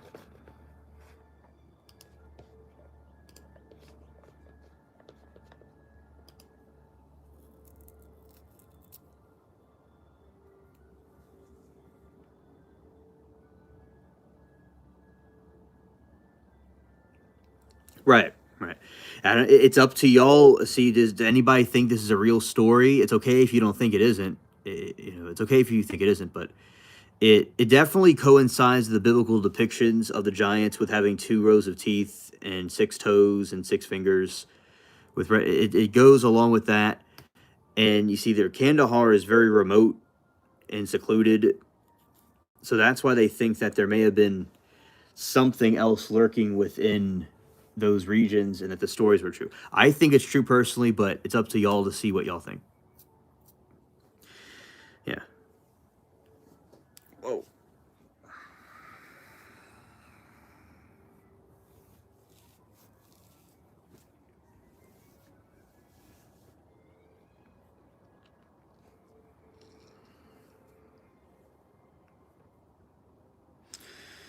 Yeah, thank you for your take on this, Moose.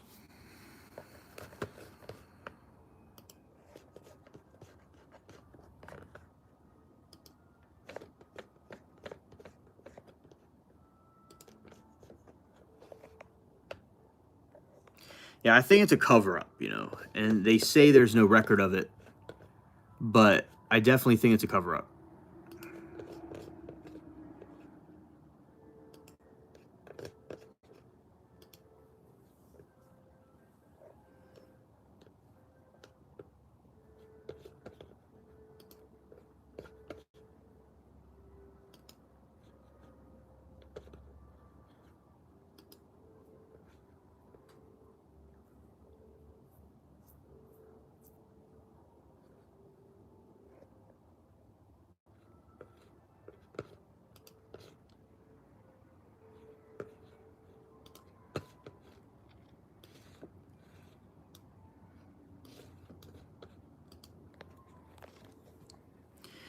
All right, so Moose says from the Middle East to America, they've been reported biblically and tribes who never known Jesus or Adonai.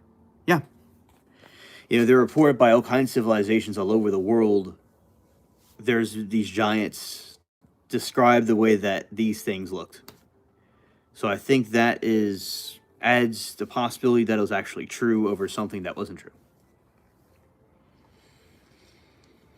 Very good point.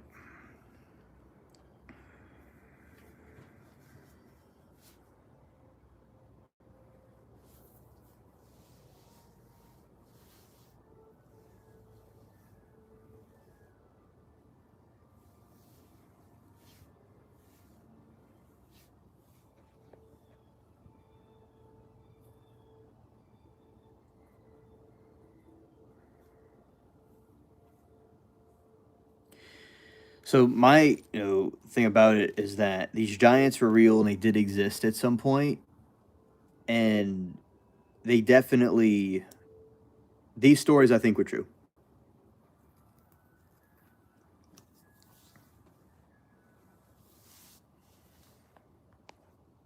All right, let's see.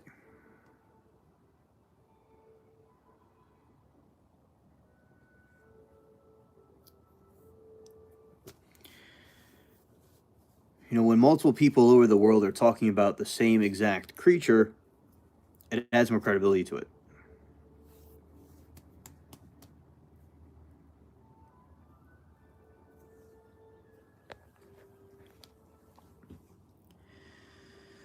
All right, and let's see. Yeah, so those were some cryptids and different topics. All right, now this point in time, we'll be wrapping this stream up, and I'll be live later today for the trial that's coming on. So we'll be wrapping it up.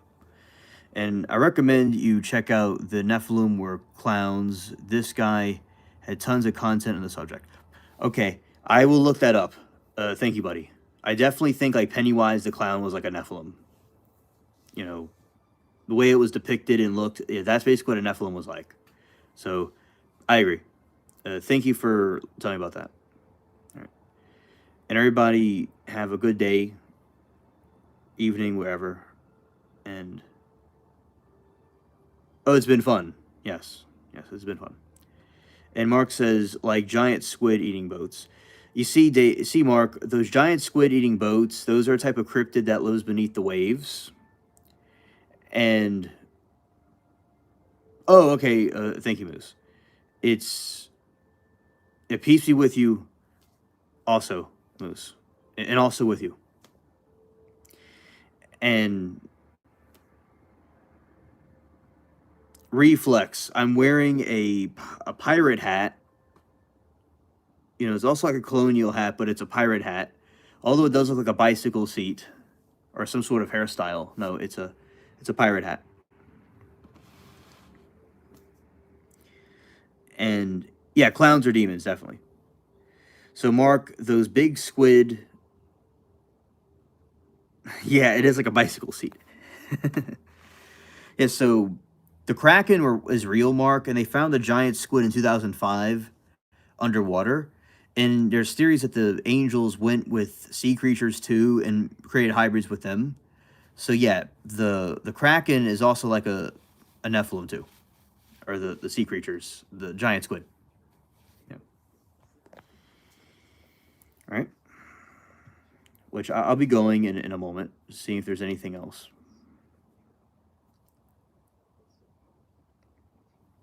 Oh, thank you, chat, for the nice wishes. It has been very fun, very nice stream as always. Time just flies, and you see the sun's coming up right there. So yeah, time just flies. I enjoy hanging out with y'all all night long.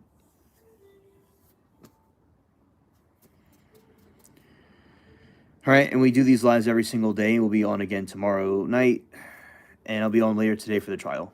Okay? And take care. Peace.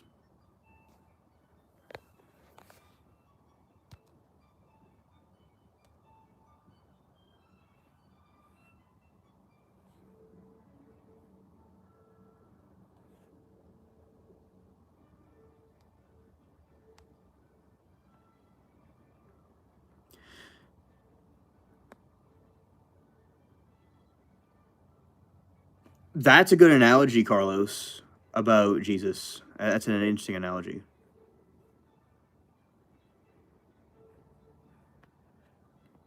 I like that. It definitely would make sense. Definitely makes sense.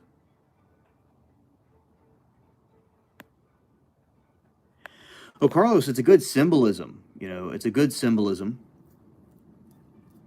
because he, you know, made nature, so he made nature reflect himself. Like, you know, if you look at a tree branch on a tree, it's the same thing as a lung, right? So I think nature and everything is in conjunction with humanity. So that is something I think is quite true.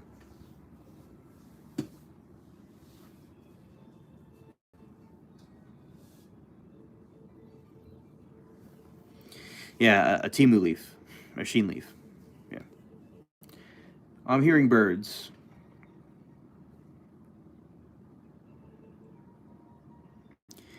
Oh, hello, no, past Nola. Hello there. Okay, here you go. Um, yeah, hello, past Nola. Yeah, see you in court later, and it's nice seeing you. Good morning. Good morning. What a pleasant surprise. Fractal Universe, and I'll be playing the Hawaii trial later on. Yeah. 15. Yeah. Yeah. And for past Nola. Yeah. So 1,502 views. That's pretty cool. And nearly 50 likes. Nice. Yeah, I like this stream. It was definitely fun. So yeah, definitely I think that the Kraken and other types of sea creatures that are out there, they're there to, you know, make they're designed by these either God or some of these Nephilim things or prehistoric, and that's what they are of the sea. So definitely sea monsters are real, and I think there's so many sea monsters because most of the seas have not been discovered or not been, you know, located. But until then, when people actually see that stuff, then it'll be true. You know, it'll be seen as true. Yeah. I know they have some wild trials on today. Quite a few of them. Definitely.